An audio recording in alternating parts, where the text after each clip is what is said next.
guys. The pageant kid at quarterback is going to be fun to watch tonight from the bleachers. He's going to give us fits all night from the sideline. I hope we can get after him a pretty good bit and take care of the football on our side of the field.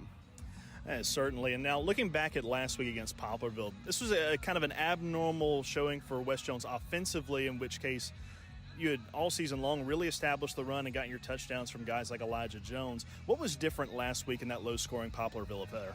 It was Poplarville's defense. Coach Jay Beach has done a great job with that bunch, and I know he challenged those guys to really get after us, and they did, and some things that normally happen for us didn't, and our guys just kept fighting and fighting and fighting, and we just took care of the football. And the difference between that game is they had 3 turnovers and we didn't, and won a hard-fought game 10-7. And you're gonna have those type games, and we always talk to the kids about it's not what happens to you, it's how you handle it. And boy, I was very, very proud of how they handled it. It was a kind of a nip and tuck game, and our kids played really, really hard. And when you get in those situations, you find what kind of team you have, and I was very, very proud of how they answered.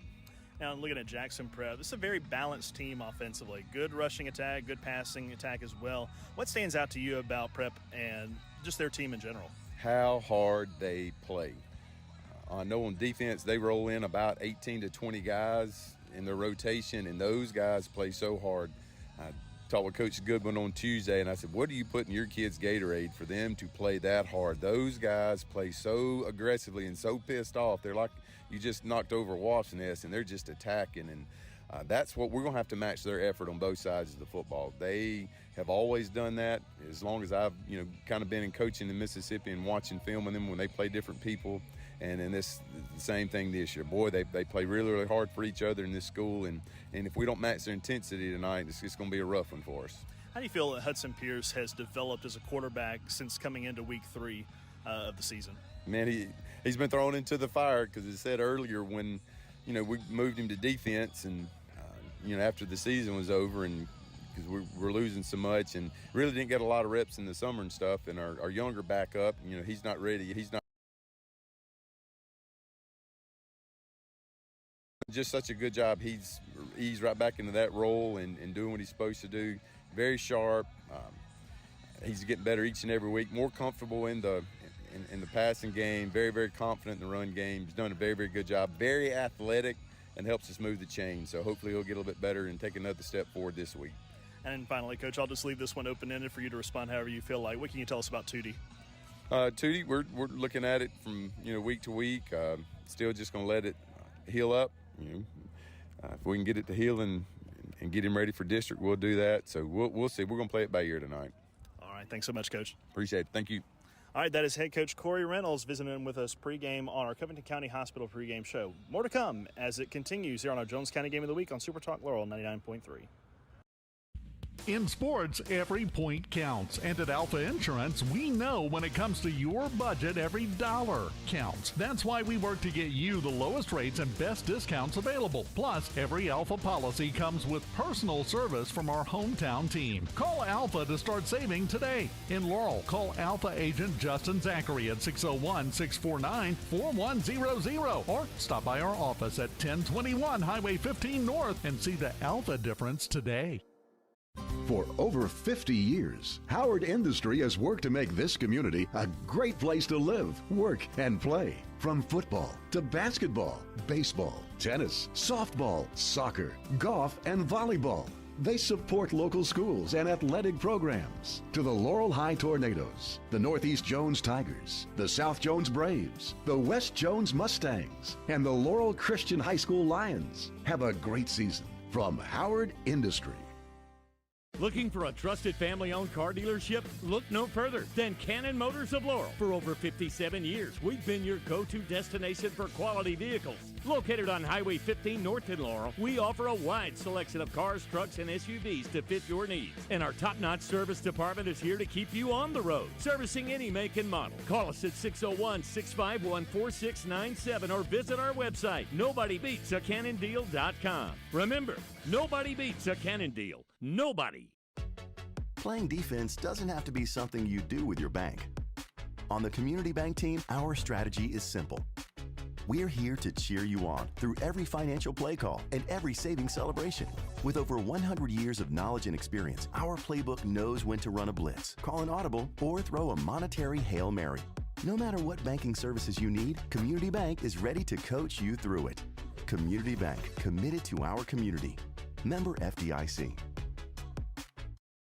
Attention all sportsmen, hunting season is right around the corner, and the team at the Goldmine Pawn and Gun in Laurel has everything you need to make this season your best yet. Our on-site gunsmith is ready to clean, service, and bore sight your firearms before the season begins. We carry a big selection of rifles and shotguns with brands like Browning and Benelli, and quality scopes from Leopold and Vortex. Visit us today at 330 North 16th Avenue in Laurel, or call us at 601-342-2880.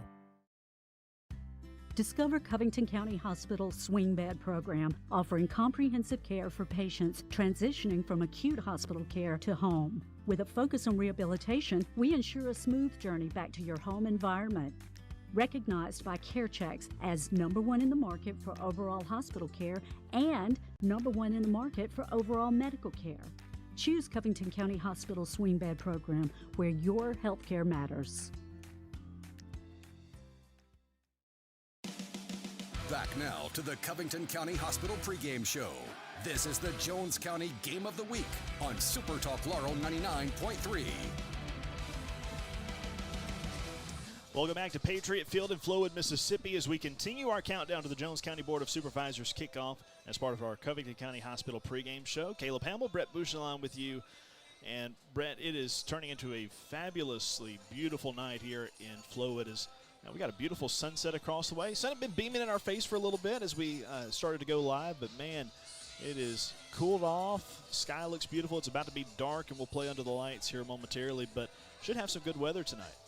That's right. The sun has dipped down behind those trees and makes it a beautiful field. The sky is beautiful tonight. 79 right now. It feels like 84 down there on the field.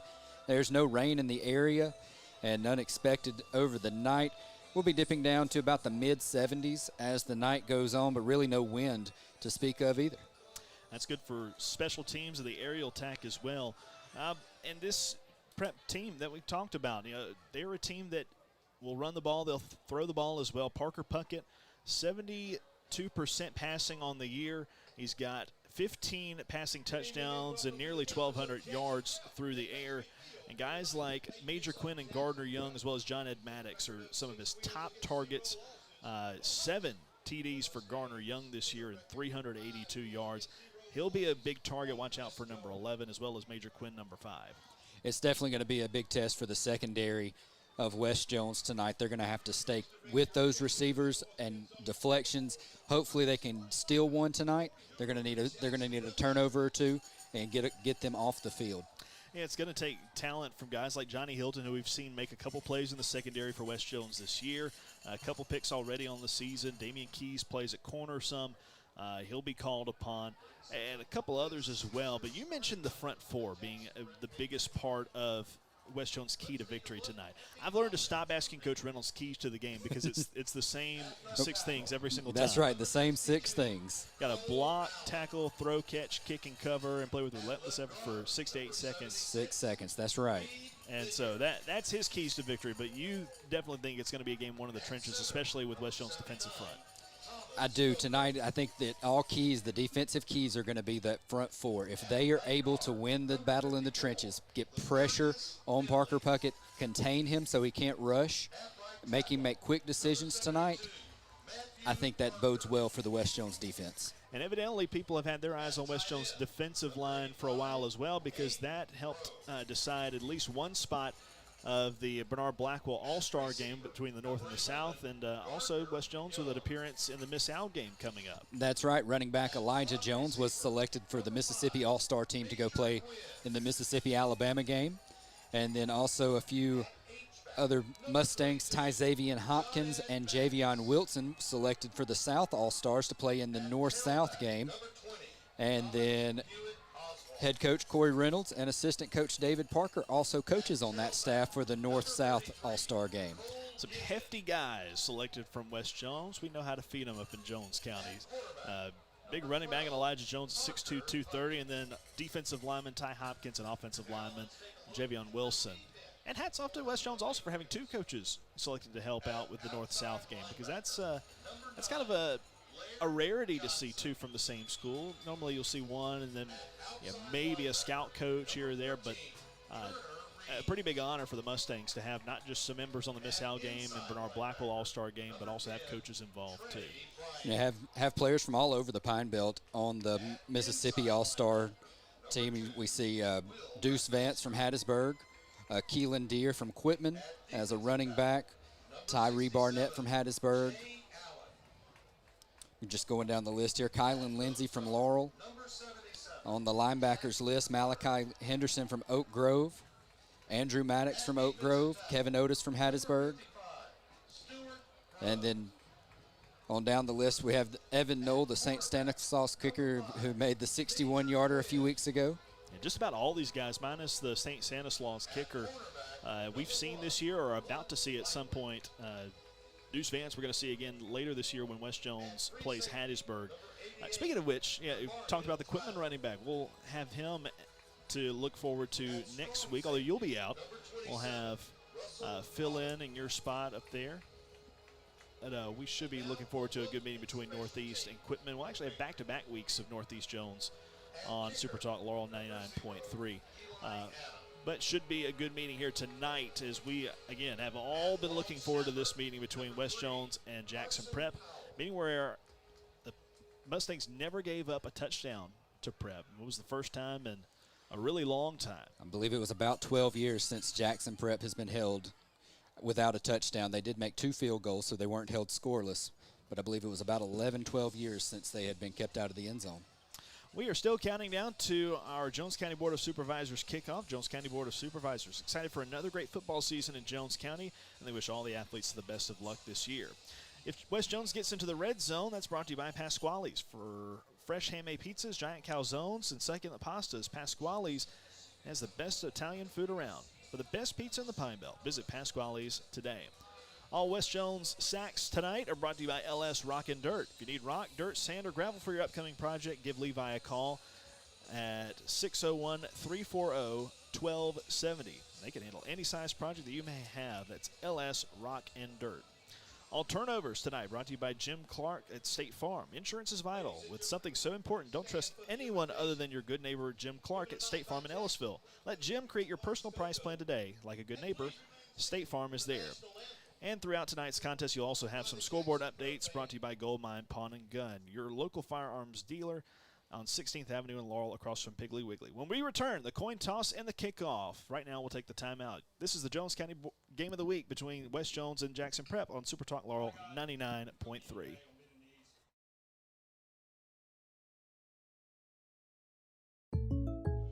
Welcome to the bundle event. Entering now our undisputed tag team champions, the mid-size SUV and the mid-century modern. Together with a State Farm agent, this auto and home duo are a powerful force of savings, service, and customizable coverage. Now, let's get ready to bundle. For all your insurance needs in Ellisville, call Jim Clark at 601-477-9336. Availability and amount of discounts and savings vary by state. Ma'am, I'm your mom's nurse. Her vital signs are back to normal, and she's doing great. You take care of them. Graduating cum laude in nursing, Caitlin Smith. We take care of you. South Central offers comprehensive benefits, including college nursing scholarships to help you continue your education. Apply today for a career close to home, where you can take care of them and we can take care of you. Apply today at scrmc.com. Be sure to ask about our new rates.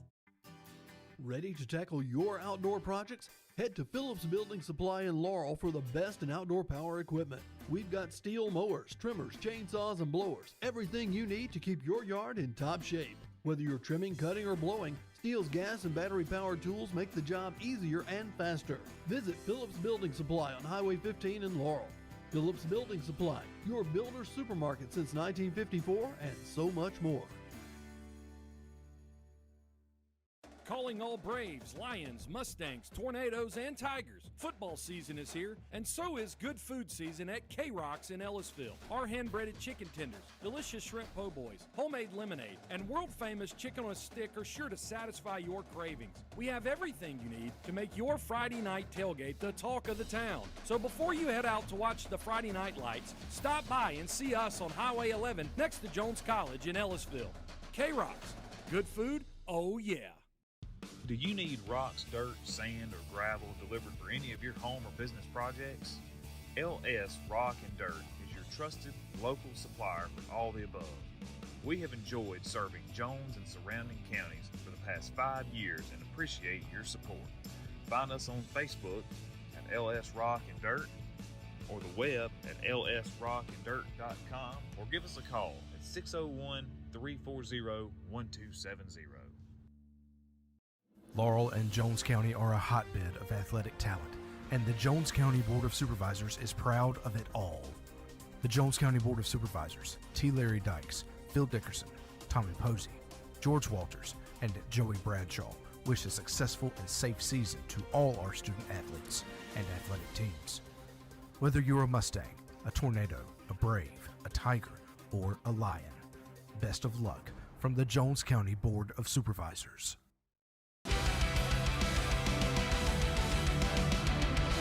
Just about set for our Jones County Board of Supervisors kickoff between West Jones and Jackson Prep. I'm Caleb Hamill. He's Brett Bouchelon. Now the team captains are meeting in the center of the football field. For West Jones, they are Keyshawn Twilley, Madden Keys, Peyton Jones, and Wyatt Elzey. For Jackson Prep, they are Thomas Hewitt Oswald, the running back. Or check that, excuse me.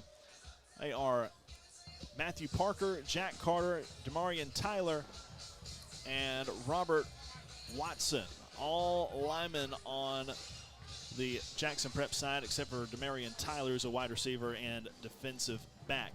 West Jones won the toss. They elected to defer until the second half, and they will be kicking to Jackson Prep from right to left to open today's ball game. Clock is to our right as part of that Jumbotron that Jackson Prep has here at the school.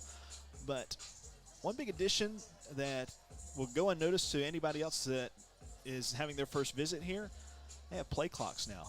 For the longest time, Jackson Prep did not have the play clocks on the field. The time was always kept by the officials.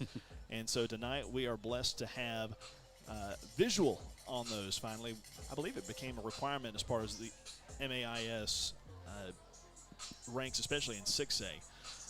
Officiating crew tonight, to my knowledge, is provided by the MAIS. And you may think, okay, that's a little bit of a tip in the cap of the favor towards Jackson Prep, but honestly the biggest downfall of having an MAIS crew is you lose two different guys. You lose the side judge and field judge, or back judge I should say, and field judge. So you're left with just a 5-man crew. You'll have an umpire, a head referee, a line judge, a head linesman, and then whichever one you want to call it, side judge or field judge. They do about the same activities, but with that, you have a lot less eyes on things when it comes to, downfield pass interference, linemen downfield. But your standard things of holding, false starts, and roughing the passer usually caught. But that's something to keep an eye on as tonight's game continues. All right, time for the uniform report. Jackson Prep is the home team. Come out of their tunnel down to the right side end zone and onto the playing surface in front of us. They are decked out in red tops with white numerals, white pants, red headgear with the scripted Prep written across the hats on each side. Meanwhile, across the way, West Jones and their familiar road look. White tops, white bottoms, green numbers, trimmed in gold with a green, gold, and green alternating set of stripes on the shoulders with the horseshoe green helmet. The horseshoe is gold on either side of the hats. Brett, final thoughts before we get this one kicked off? We'll see what comes out on the kickoff.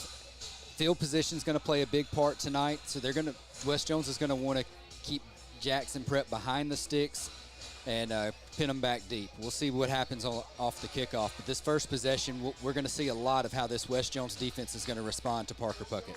He's Brett Bouchelon. I'm Caleb Hamill. Happy to have you with us on Super Talk Laurel 99.3 for tonight's Jones County Game of the Week. West Jones getting set to kick off to Jackson Prep. The Patriots have 2 men back to return. The deepest men are Gardner Young, who stands at his own 15-yard line on the right hashes, and on the left side is Major Quinn. Back to kick for the Mustangs. It's Alexis Avalos, the senior 5'6" kicker. The ball centered up at the 40-yard line down to our right.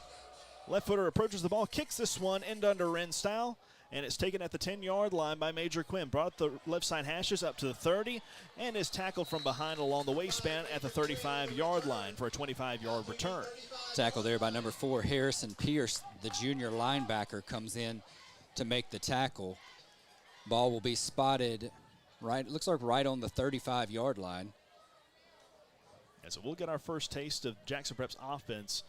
All kind of splitting the difference between that 35 and 36-yard line along the left hashes. Jackson Prep starts off with a 3 wide receiver plus an H-back left package.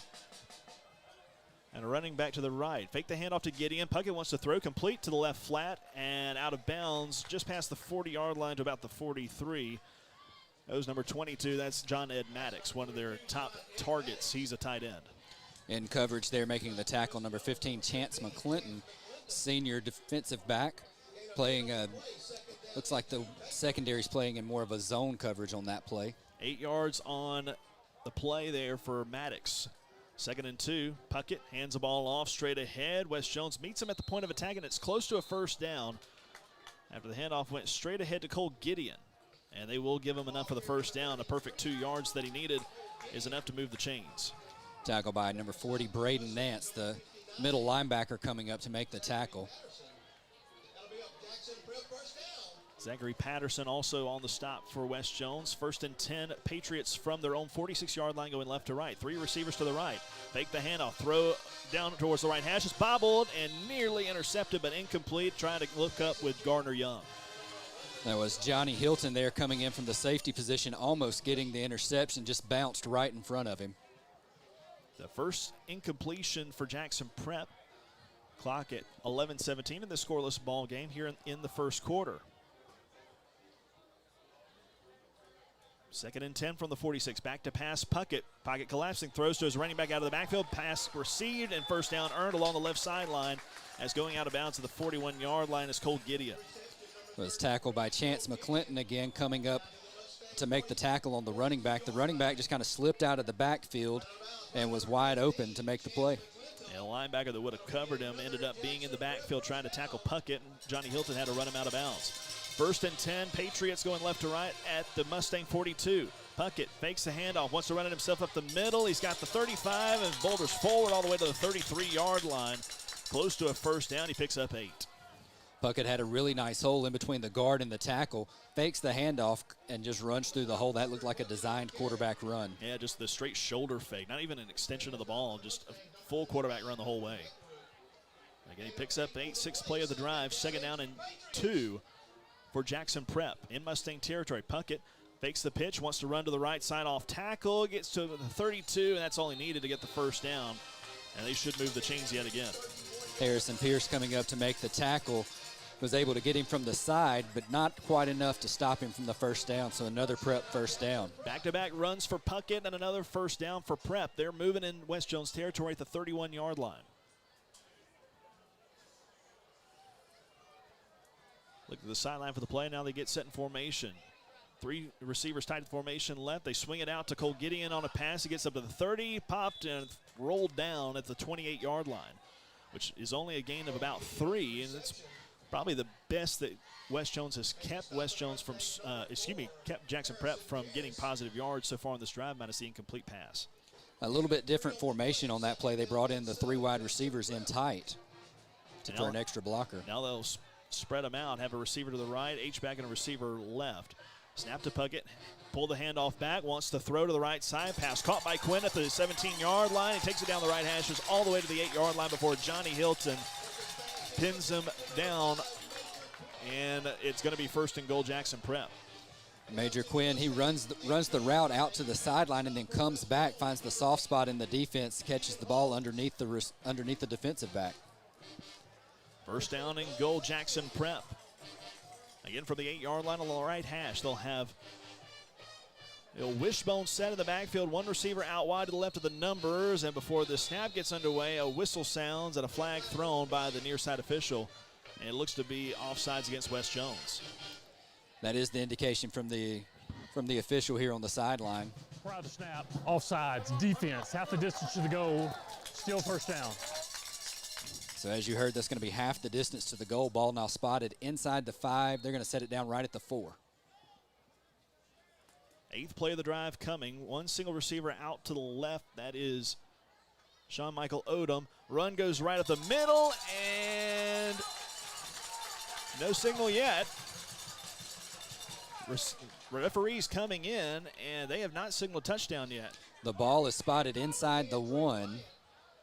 Looks like the nose of the football is just outside of the end zone. So it will be 2nd and goal for what could be considered the 1-inch line if there was one painted. Wishbone set again. Cole Gideon, the back right running back. They hand it to the fullback straight ahead, and powering his way in goes Trey Bryant for a touchdown. 9 plays and 64 yards. Jackson Prep scores on a Trey Bryant run from 1 yard out. It was the fullback in the set of the Wishbone, just a straight handoff to him in between the center and the guard. And Jackson Prep leads 6-0 here at the start of the ball game with 8:40 to go in the quarter. Waiting for the extra point from Eli Adams. Quarterback Puckett has the hold. Adams booms this one up and through, and it is 7-0 Jackson Prep in the early going. Again, 8:40 to go in the first quarter. We'll step aside in 30 seconds, be back. This is our Jones County Game of the Week on Super Talk Laurel 99.3. The City of Laurel and the Laurel City Council would like to congratulate all the outstanding student athletes competing this fall. We hope that every team enjoys a safe and successful season. And we especially want to encourage our Golden Tornadoes. Stay up to date on all things going on in our community by visiting us at laurelms.com and following us on our Facebook, Instagram, and Twitter social media accounts. Be Golden City beautiful.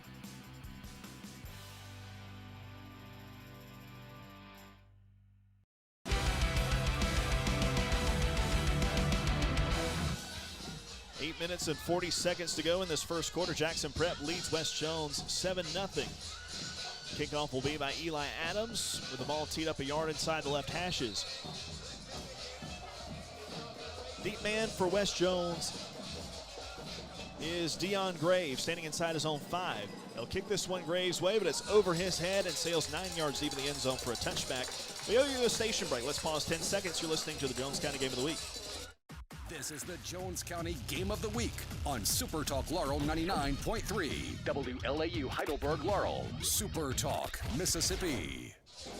With Brett Bouchon, I'm Caleb Hamill. Happy to have you with us here from Flowood, Mississippi. Jackson Prep on top of West Jones 7-0, but the Mustangs are getting their first action offensively as Tootie Lindsay will be a wide receiver in the package to start off. Hudson Pierce will be the quarterback with Elijah Jones to his left.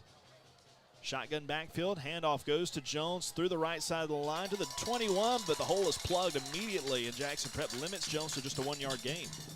First man for Prep to make the tackle, number 27, Russell Robbins. He's a senior, gets in there to make the tackle, and he was quickly followed by several other Prep defenders. The clock rolls as we approach the 8-minute mark with 2nd down and 9 coming. 3 receiver package along with an H-back on the right side. Hard count for Pierce, and now he looks to the sideline. Elijah Jones still in the backfield. Got Noah Hegwood as the right side tight end. Snap comes, Pierce looks right to pass and floats one a little too far incomplete. Trying to link up with Tootie Lindsay at the 25-yard line. Had space, but just a little too far forward on the touch. And Lindsay released and did a little out route on the near side. He started out at the hash and came out towards the sideline, just led him just a little too much. And good credit from one of the defensive guys up front, Laird Johnson. A linebacker jumped up to try to interfere with that pass. May have caused Pierce to throw it a little bit too far forward. Incompletion brings up 3rd down and 9. 2-by-2 receiver set, hard count again, and Pierce looks to the sideline with 19 on the play clock. And a flag comes out. West Jones guilty of jumping into the neutral zone for a false start. Our side official made the call. offense, 5-yard penalty, still third down. So it makes it 3rd and 14. Stops the clock at 7 minutes, 38 seconds. Got Tootie Lindsay and Deion Graves to the left as receivers. Out to the right, Cross Smith and Damian Keys. Shotgun snap, Pierce wants to throw over the middle and through the hands incomplete of Graves.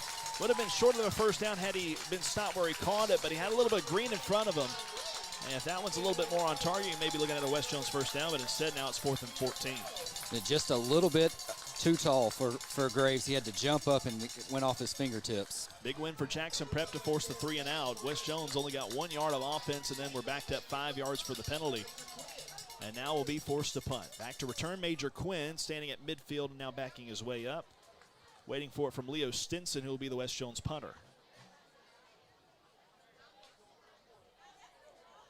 Everybody for Jackson Prep looking like they're about to rush the punter. With 13 West on Jones the play bringing clock. everybody in tight.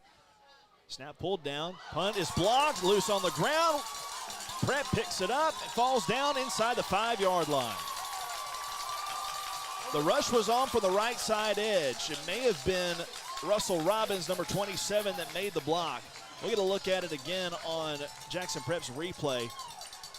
But he set up as the right side gunner and may have been the one that got to it. The high snap also threw it off, and it was indeed Robbins that made that block. And so with that, Jackson Prep is in business at the West Jones 2-yard line. 7:14 to go first quarter, and Jackson Prep already leads 7-0. Wishbone set from the left hash. Parker Puckett underneath center. Hands the ball off to Cole Gideon, the third man off the left side, and he's in for the touchdown. Kind of a trap play with that wishbone setup. And with that, it's Gideon's 6th touchdown of the year, and that's going to be about the easiest one he'll probably see all year. A one-play drive that just takes a couple seconds off the clock thanks to a block punt that set Jackson Prep up in the red zone. And now we await the extra point from Eli Adams.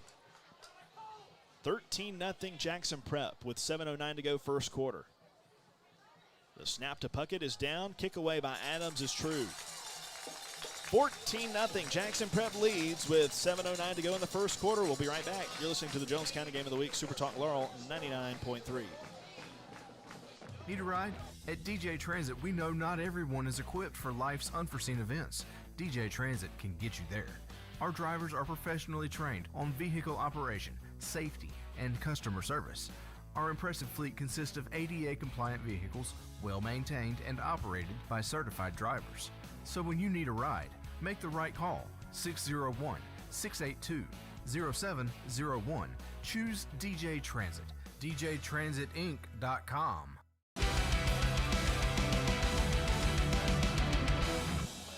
Just took 3 seconds off the clock, and Jackson Prep expands their lead to 14-0 after a block punt and then 2-yard touchdown plunge from Cole Gideon. Adams, after making the extra point, has it teed up. Right footer strikes this one. Headed deep over Graves' head yet again, and West Jones will take it at the 20-yard line again to start this drive. Well, could not have been a rougher start for West Jones offensively if they would have maybe had a turnover. And so you just have to look from this and find yourselves back against the wall and look to improve. Yeah, I believe that's probably what Coach Reynolds is telling his team right now. You've got to go out there and just do the things you know what to do. You can't be worried about the 14-0 right now. Nothing you can do about it. Go out there and play your game. So offensive back ready to work. H-back and 2 receivers right, single receiver left. Pierce fakes the handoff. He's hitting the backfield. Stays on his feet momentarily, but then gets baptized back at the 15-yard line and is sacked. That's number 27, Russell Robbins, the senior. He's having himself a night already. Block punt and now a sack of the quarterback. And West Jones is already behind the chains after a 3-yard backup. It's 2nd down and 13. So it'll be a 2nd down. Move the H-back to the left side of the formation this time. 2 receivers right, single receiver left is Keys. Pierce has got to have some time in the pocket. If not, hand it off to Elijah Jones. Back to pass goes Pierce again. Eyes to the right side. Throws downfield. It's got a man, but incomplete at midfield. Trying to link up with Tootie Lindsay out there outside the right numbers, but just went through his hands. Couldn't quite make the over-the-shoulder catch. Yeah, Lindsay was coming across the middle over towards the sideline. He had to make an adjustment for the throw as Deion Graves was going up the sideline. Yeah, both of them were about within a yard and a half of each other. Tootie Lindsay was likely the biggest target, but just a little bit overthrown as well. I said it was through his hands. It was about a half-yard overthrown. So 3rd down and 13 for the Mustangs, going right to left with 6:21 to go in the first quarter, trailing 14-0. Snap comes back. Pierce in trouble, runs out to his right, escaping the pressure, may run. He's to the 20, 25, 30 down the sideline, 40, first down as he's angled out of bounds at the 44-yard line. Hudson Pierce improvising, and he gets a Mustang first down. He rolled out of the pocket and made the one defender who was in the backfield slip. Gets out there in the open field. All the wide receivers are covered, so he just takes it upfield for the first down of the night and moves the chains. Really good field vision from Hudson Pierce. 25 yards on the carry for Pierce. It's first down and 10 for the Mustangs from their own 42.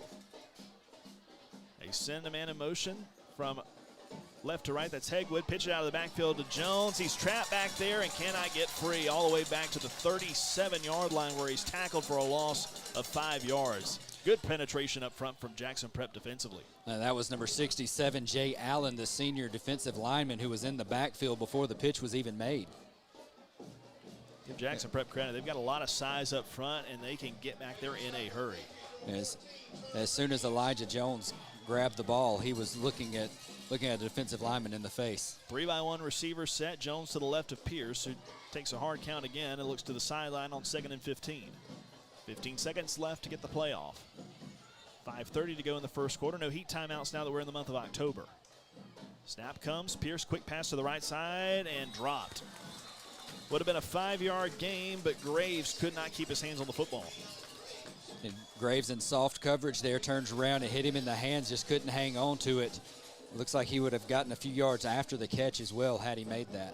And so instead, we're back to a 3rd down and long for West Jones. Last time they had this is when Pearson took off for 25 yards. Clock stopped at 5:22. West Jones trailing Jackson Prep 14-0.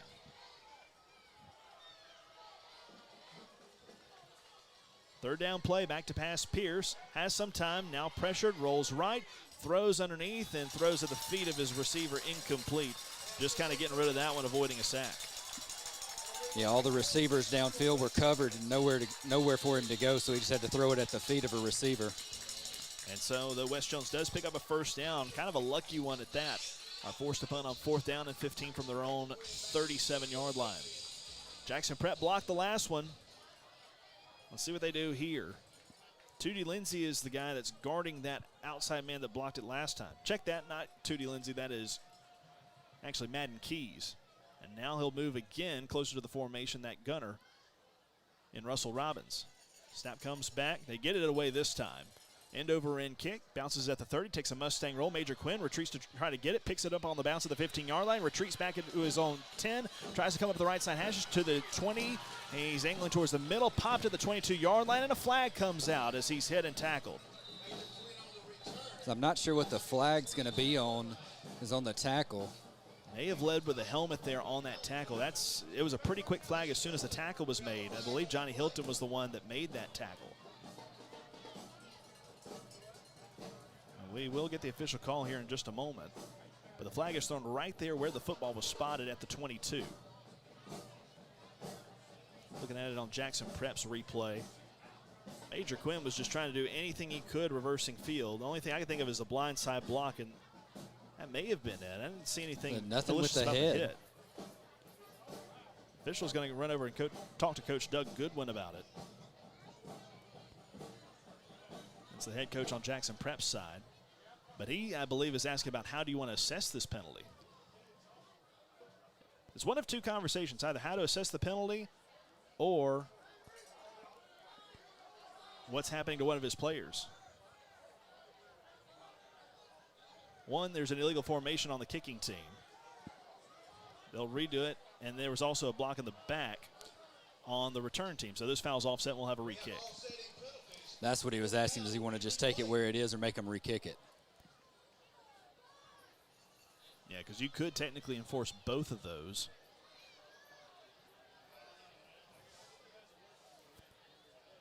But instead, they'll offset the penalties, and it'll be 4th down and 15 again. They want to go for the block of the punt from Leo Stinson.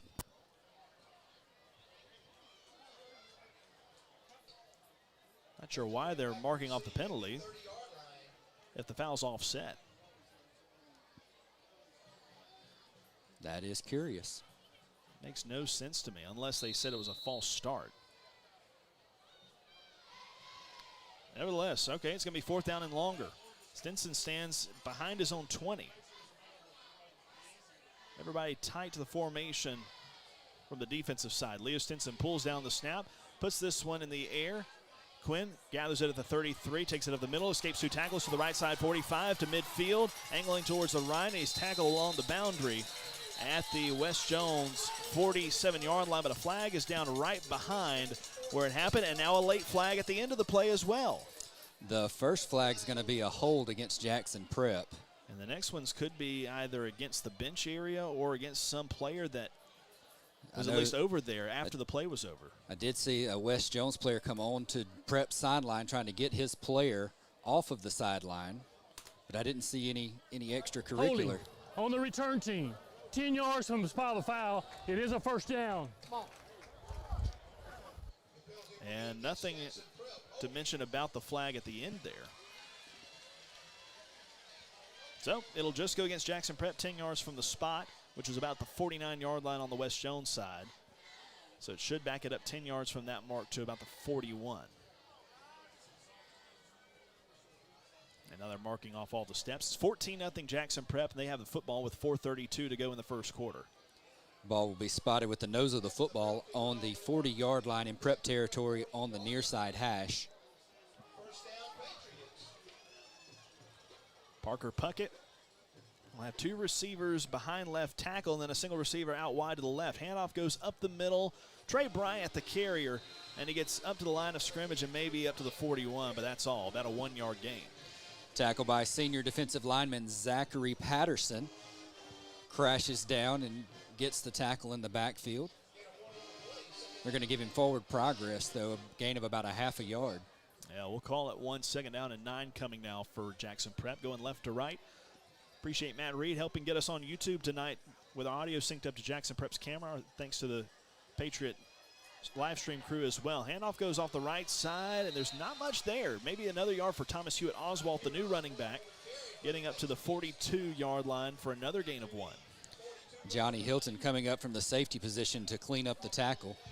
Good adjustments right now to the running attack of Jackson Prep, as it's now 3rd down and 8. They'll send a single receiver out to the left side numbers. 2 men to the right. Major Quinn now goes in motion from that side to the left to put 2 receivers and an H-back to that side. Rolling left is Puckett. Looks towards the left side. Pass too far in front, incomplete for John Ed Maddox, the running back, and it's 4th down. John Ed Maddox comes out of the backfield and runs an out route, kind of a 5 yards out on the far side of the field, and just leads him too much. Yeah, the running attack was not proven there for Jackson Prep on that set of downs, and now that forced that 3rd and long. And Puckett couldn't complete the pass. It's 4th down and 8, and we'll see Jackson Prep punt for the first time tonight. Eli Adams, not only a place kicker and kickoff specialist, but also the punter. Deion Graves will be back to return, standing at his own 20-yard line. Adams waiting for it at his own 28-yard line. Snap at his helmet, rush from West Jones. They can't quite get the touch on the football as Adams gets it away. Graves calls for the fair catch and takes it at the 20. So every Mustang drive is starting at the 20-yard line, and West Jones will have it 1st and 10 with 3:17 to go in the first quarter, trailing Jackson Prep 14-0. Well, adjustment time, we've seen West Jones slightly improve from drive to drive. They go from going 3 and out on the first one to getting a first down in the second drive. What's it going to take for West Jones to break through and get it into Jackson Prep territory to possibly score? They've got to keep the front 4 for Jackson Prep out of the backfield.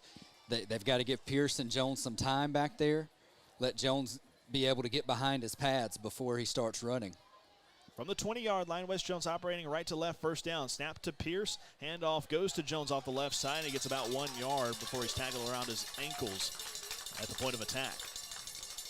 Jones got the handoff. He takes it up in between the center and the guard on the near side before he's brought down. Now the clock continues to run as Jackson Prep made a good tackle using Stuart Grubbs, the lineman. Second down and 9, Mustangs going right to left here in the first quarter. H-back and 2 receivers right, single receiver left. Again, a handoff to Jones, this time trying to stretch it out to the right side. Turns at the hashes, 25, 30 outside the right side, numbers 35, and is pushed out of bounds at the 39-yard line. Another first down for the Mustangs. A really good hole opened up between the guard and the tackle right there for Jones to run through. He's able to find the hole and get to the second level of the defense. It results in a first down. 18-yard carry for Jones, and a Mustang first down, just their second one of the ball game. Clock stops for going out of bounds at the 2:38 mark in this quarter. Ball on the right hash. Tootie Lindsay and Damian Keys to the right as receivers, along with the tight end Wyatt Elsie. Single receiver right is Dion Graves. Snap comes. Pierce hands off to Jones again. This time he's hit at the line of scrimmage and driven backward by Trey Bryant. And he gets forward progress to the line, and so it'll be just no gain in second down and 10. There was nowhere for Jones to go. As soon as he got the handoff, he comes up to the line of scrimmage, and he gets hit. Looks like by number 67, Jay Allen, gets hit right at the line of scrimmage. Yeah, both Allen and Bryant tag team on the tackle to bring up second and 10. Clock rolls, approaching the 2-minute mark, 2:06 to go. Again, a hard count for Pierce as he looks to the sideline. Same receiver set. Wyatt Elsie moves to the right side slot as the tight end. 3 down linemen for Prep. Pierce throws, overthrowing Graves to the right sideline, and complete. And it's third down.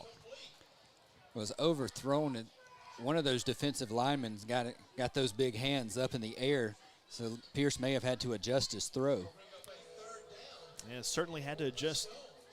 The punters thought earlier, Leo Stinson, and trying to get those balls away. Similar story on the passing front. All of a sudden, there's a red jersey right there in your face. You have to make something happen. 3rd and 10, Pierce backs up to throw. Late rush comes. He avoids it on a sidestep to the left. Throw downfield for Keys, batted away, incomplete. Would have been a long pass all the way to the 30-yard line, but a good job in the defensive secondary by Maximus Smith to get it away. Smith in coverage was right there on the hip of the intended receiver, able to knock it away. Yeah, Damian Keys nearly had a great first down catch, but instead it's 4th down and 10 for West Jones, and they're limited to just 1 first down on that drive. Leo Stinson back to punt yet again. Major Quinn inside his 25-yard line. Stinson with his heels on his own 25, and a late check-in for West Jones with 14 on the play clock. Nobody spread wide in this formation. Snap comes. Stinson gets this one away. End-over-end kick.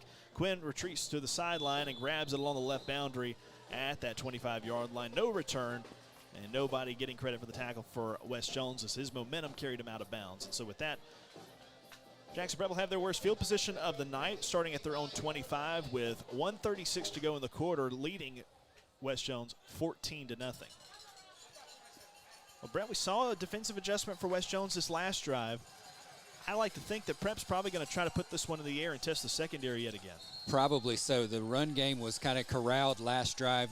I bet Puckett's going to want to try to air this one out. Running back to his right, a single receiver left, H-back and 2 receivers right. Rolling to his right, Puckett trying to tuck and run, but he cannot. He's swarmed and swallowed back at the line of scrimmage at the 25-yard line. RPO play. He also had number 5, Major Quinn, out there on the edge. He elected not to throw it out there, trying to run it himself, and he was gobbled up by 2 or 3 Mustangs. Yeah, thought about running it. First one to meet him was Shimon Miranda. 2nd and 10.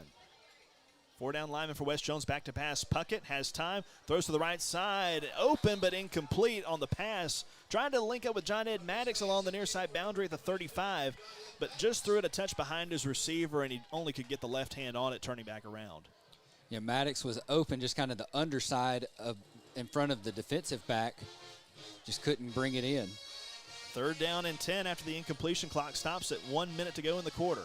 Maddox will go out to the left as a receiver to put 3 on that side for Jackson Prep. Move the running back to the right. Single receivers outside the numbers to the right side.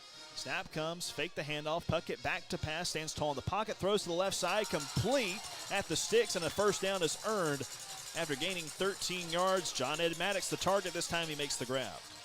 Maddox was set up as a receiver in that 3-receiver set on the far side, able to do. He's running out about 10, 12 yards, turning around in soft coverage. 13 yards on the play, first down, Jackson Prep on a third down conversion. Maddox will be in the right part of the formation this time as part of 2 stacked receivers on the right, 2 stacked receivers on the left. They pitch it on a sweep to the right to Major Quinn. He's wrapped up and thrown down at the 39-yard line, picking up just a couple in the process after Chance McClinton puts him down on the deck for a gain of 2. Brought everybody in tight for that play, kind of a speed sweep type play coming out to the near side. I believe that was a forward pitch, so it counts as receiving yards.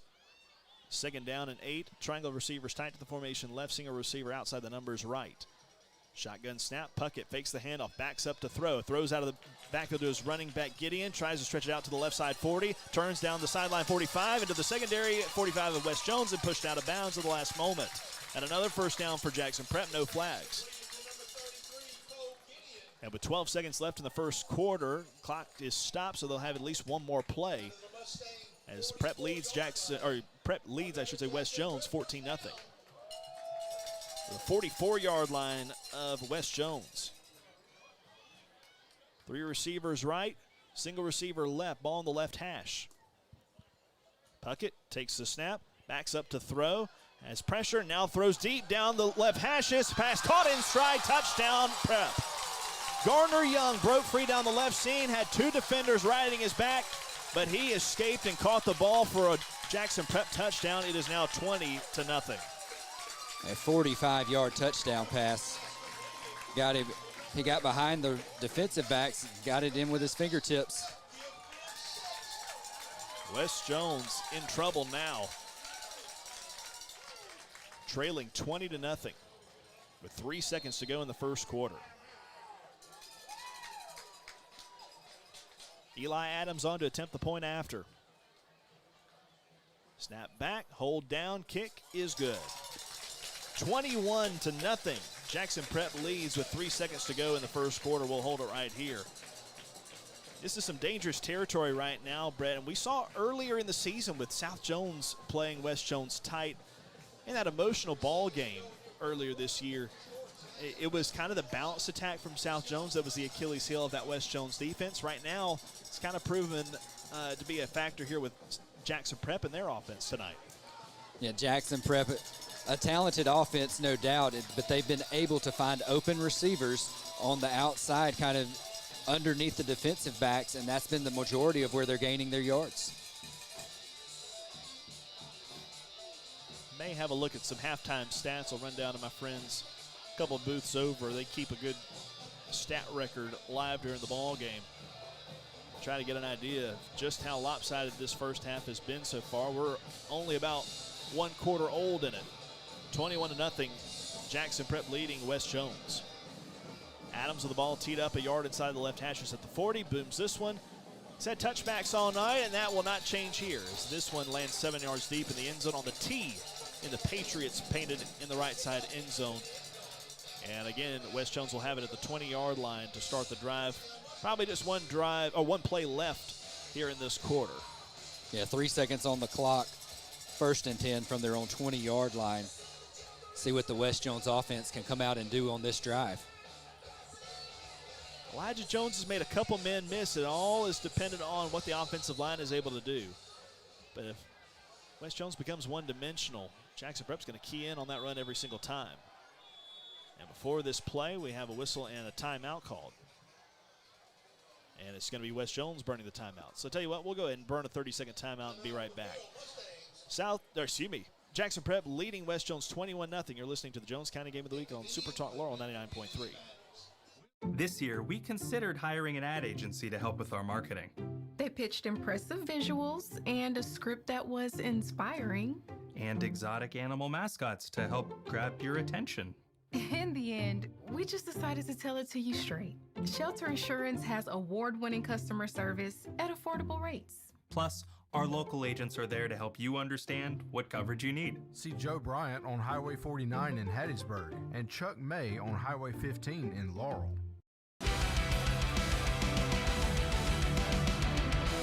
Coach Reynolds and company burned their first timeout with 3 seconds to go in the first quarter. Glad you're with us. Caleb Hamill, Brett Bouchelon as Jackson Prep leads West Jones 21-0. West Jones comes out for the 20-yard line. 2 receivers each way. Pierce wants to throw, throws to the right side, complete at the 30-yard line to Tootie Lindsay. And he makes a first down grab and is pushed out of bounds near the 35-yard line for a gain of 15 and a first down to end the first quarter. So a good note to end on for West Jones after a lackluster first quarter of offense, and a good showing for Jackson Prep offensively in the quarter, as well as the Patriots lead the Mustangs 21-0 at the end of the first 12. We'll be back in 1 minute. You're listening to the Jones County Game of the Week, Super Talk Laurel 99.3.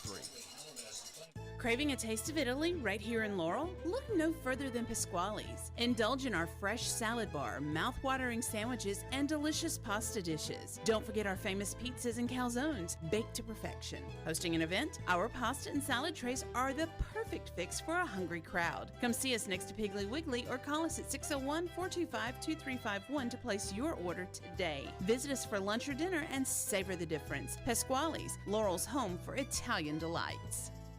Warren & Warren Asphalt. It's the name that stands for integrity and quality work. No job is too large, no job is too small, but every job is done right to the customer's satisfaction. Warren & Warren has been serving the asphalt needs of South and Central Mississippi for over a decade, and Warren & Warren is always there after the job is completed. From a patch job to $1 million job, call Larry Warren today, 601-270-4637. Warren & Warren Asphalt. They don't do highway work, and they never will.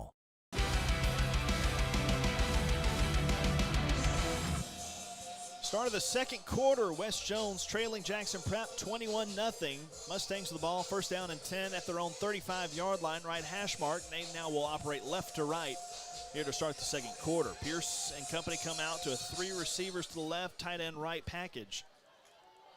A running back behind him. Snap comes, handoff Caleb Holmes, trying to spin free, gets up to the 35, angles towards the middle 40, and is pulled down at the 43-yard line by Peter Primos. Getting good yardage, about 9 on the carry. Primos was the safety on that play, comes up to make the tackle, high tackle on Caleb Holmes. He had to attack him high because if he goes low and misses, Caleb Holmes, there's nothing but green grass in front of him, or green turf rather. That's right, playing on artificial surface here at Jackson Prep. Second down and 1, 3 receivers right. Caleb Holmes moves to the right shoulder of Hudson Pierce, who takes the snap, wants to throw. Pass caught by Lindsay out of the left flat, gets the first down, angling left to the numbers left side 50, and tackled there on the spot after a gain of 6 yards on the pass reception, and the first drive that Mustangs have gotten 2 first downs so far. Good quick pass out of the backfield as a short pass and able to find some opening in the defense. Ball right on midfield at the left hash mark. First and 10, Mustangs at the 11:06 mark in the second quarter, trailing Prep 21-0. The receivers bunch up to the left as a triangle, tight end to the right. Pierce hands the ball off to Caleb Holmes to the left side, gets 5 yards, and then a couple more up to the 44-yard line off that left side of the offensive formation. And he makes it second down and 4. Holmes, a different type of back than Elijah Jones. It hits the holes, and it's more of a speed back, able to get through the initial line of defense a little bit quicker. Russell Robbins on the tackle. We've called his name a couple times tonight, but you're right. Caleb Holmes is a guy, like you said, a little speedier, more than the hefty bowling ball of Elijah Jones. He gets the carry again off the left side. First down as he escapes a tackle on the sideline and is finally tackled near the 37 as West Jones now has their 3rd first down of the drive. Holmes able to get out to the corner. And tackled there by number 2, Will McMaster. 5th play of the drive results in a first down, and they're in Patriot territory at the 38-yard line. Going left to right here in the second quarter, it's 21-0 Jackson Prep. 3 receivers left, tight end right. Handoff Holmes. This time he's brought down from behind. They snuffed that one out. As coming off was the big Jay Allen, 6'3", 240 off the left side. Tackled him from behind. Yeah, Allen able to kind of fill the hole and grab Holmes in the backfield. came off as a left side defensive end and just wrapped him around the waistband and pulled him down with him. Loss of a yard to the 39. 2nd and 11, same formation. Running back to the right, they send Tootie Lindsay in motion from left to right. Tootie gets the handoff going right, flag down behind the play as he takes it up for a yard carry up to the 38-yard line. But this one may be coming back for holding. Yeah, flag was thrown in the backfield. You got to think hold where the flag was thrown is right there in the middle of all the action. So this one probably is coming back. Yeah, I saw the look at Coach Goodwin. He said he wants to take the penalty. Holding. Offense, 10 yards from previous spot. Replay 2nd down. So that'll negate the 1 yard that Tootie Lindsay earned, and more than likely force a passing play here on 2nd down and 21. Yeah, ball spotted right at the 50-yard line on the far side hash. Need to get to the 29, 28-yard line for a 1st down. So more like 2nd and 22. 3 receivers to the left. Those are Graves, Lindsay, and Smith. Cross Smith, that is. And then Wyatt Elsie attached to the right side as a tight end. Caleb Holmes in the backfield. He'll get the carry through the left side. He's taken down just after about 2 yards on the carry. Will Master wraps him up at the waistband and pulls him down. They run a pulling guard on that play, and McMaster just followed the pulling guard, able to grab Holmes. So it brings up 3rd down and 20. And a big play coming for West Jones. Flip the formation around. They'll send Tootie Lindsay to the right as a receiver. They'll also put Romello Barnes that way. Haven't seen him much this season. Tight end and another receiver left. Those are Elsie and Smith. Back to pass Pierce. Throws down to the right side for Lindsay, off his hand, incomplete. A little too tall for him as well. Wouldn't have been enough for a 1st down had he been stopped where he caught it at the 40-yard line, needing to get all the way to the 28, but it still is 4th down and 20. And for the 4th time tonight, West Jones will be forced to punt. They finally made it into Jackson Prep territory, and if you're thinking about checking things in the boxes to what will eventually lead to a touchdown, the next one's red zone. Crossing the barrier each time. On this drive, it was multiple 1st downs and getting across midfield. But they trail Jackson Prep 21-0 with 8:47 to go in the 2nd quarter, and they're about to punt it right back to the Patriots. Stinson waiting for it. Gets a snap back at his knees. Gets a good step into that kick. End under ring kick that Major Quinn fair catches at the 12-yard line. Or 16, I should say. And with that, it'll be 1st down Jackson Prep as they continue to get slightly pushed back in field position, but that didn't stop them on their last drive. Yeah, they're pushed back inside the 20 this time. Let's see what adjustments the West Jones defense can make. On the last series, we saw Jackson Prep throwing the ball more.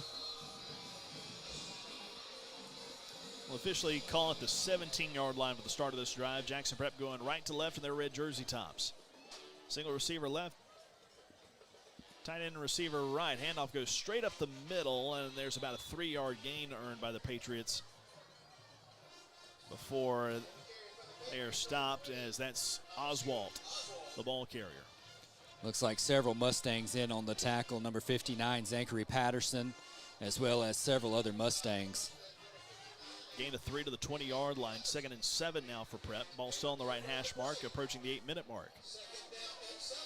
21-0 Jackson Prep leading West Jones. 2 receivers each way. Running back to the right of Puckett. He'll send a receiver in motion from right to left. That's Major Quinn. Back to pass Puckett. Pressure comes. Steps into his throw down the right hash. He's got Young. He makes a drop at the 45-yard line. Nearly caught it in stride, but just could not quite hang on at the Mustang 45. Young had a step on the defensive back, able to get it, but just couldn't hang on. It was right there. It's almost like he caught it and then bobbled it. Just looking at the replay, hit him in the, had it pinned between his hands and his shoulder pads and couldn't bring it down. So with that, it's 3rd down and 7. That would have been a touchdown all the way as he was behind the defense. Nonetheless, that defender could have caught up with him. On third down, Puckett fakes the snap call. And a slight jump from Wes Jones, I believe, is going to be what they call for offsides. They're going to get, I believe, Zachary Patterson on that one. Prior to the snap, offside, defense. Illegal procedure. So third down and 7 now becomes third down and 2. Yeah, jumped, apparently got into the neutral zone. Yeah, sometimes you won't see that one called as much because, I mean, he barely moved forward, but just enough. Snap comes. Puckett wants to pass out of the backfield. Pass complete to Major Quinn at the 29. Stays on his feet. Now on a second attempt, he's tackled at the 30-yard line, but from the point where he caught it, and even where he was tackled, it's enough for a first down. He got about 3 more yards than he needed. All the way to the 30-yard line. Was able to catch it out in the flats. Tell you what, took a good hit. I was a little surprised they decided to go through the air right there. As good as they've been on the ground, 2 yards was not going to be too hard to earn, but they like to go through the air. Puckett converts, getting a pass reception. First and 10 from the 30 for Prep. He leaves it in the belly of his running back Oswald off the right side, spinning in the middle of the defense to the 34 and taken down there. I should say pushed back from that point, gaining 4 on the play. Several Mustangs in on the tackle. Number 1, O'Keyshawn Twilley. Also number 26, Luke Everwine. I'll tell you what would go a long way for Wes Jones is if they were able to get a tackle for loss or a sack. Because right now, Puckett has not really felt the pressure from Wes Jones tonight. 3 receivers outside the hashes left side, single receiver at the numbers to the right. Shotgun depth for Puckett. Takes a high snap, leaves it with Oswald off the left side, hit it at the 35, escapes for a little bit up to the 39, and he's short of a first down by about a yard, at least by my spot of the football. We'll see where the officials place it. Tackle by Tyzavian Hopkins and C.J. McDonald. They are going to mark him short by a yard. It's 3rd and 1. Ball at the 39-yard line, have to get it to the 40. Make a couple exchanges of personnel. See what they elect to do here. They'll send one receiver out wide to the right. That's Sean Michael Odom. There's the wishbone again. And it is the wishbone. I figure that's who they were checking in. Under center goes Puckett, leaves it in the belly of the fullback, and that's enough for a first down as Trey Bryant takes it forward for 2 yards. Yeah, forward progress is going to take him to the 41-yard line. The third down is converted, and with 5:58 to go in the second quarter, Jackson Prep leads 21-0 and have a fresh set of downs at their own 41. Tell you what, they've got the answer for just about every situation right now offensively. Back to a normal shotgun backfield as Gardner Young goes out wide to the right as a receiver. Handoff to Oswald through the middle, nothing there. Wes Jones, good job blocking the holes in the offensive line and limited him to no gain. Looks like number 1, O'Keyshawn Twilley, first in to make the tackle. No gain in this 21-0 affair. Jackson Prep leading with 5:20 to go in the second quarter. 2 receivers to the right, tight end and receiver left. Back to pass goes Puckett on a 3-step drop. Steps into his throw down the middle of the field, and that is caught in stride of the 25. Angling right to the 10, 5, touchdown, Aiden Rowe for a 59-yard touchdown. 59-yard touchdown pass. It took just 8 plays, and Jackson Prep expands their lead. It's now 27-0 with 5:02 to go in the quarter. Parker Puckett with another long touchdown pass. This time it's number 85, Aiden Rowe. A junior wide receiver gets the touchdown catch, and now Eli Adams out to attempt the point after. Jackson Prep is starting to run away with this one as he hits it up and through.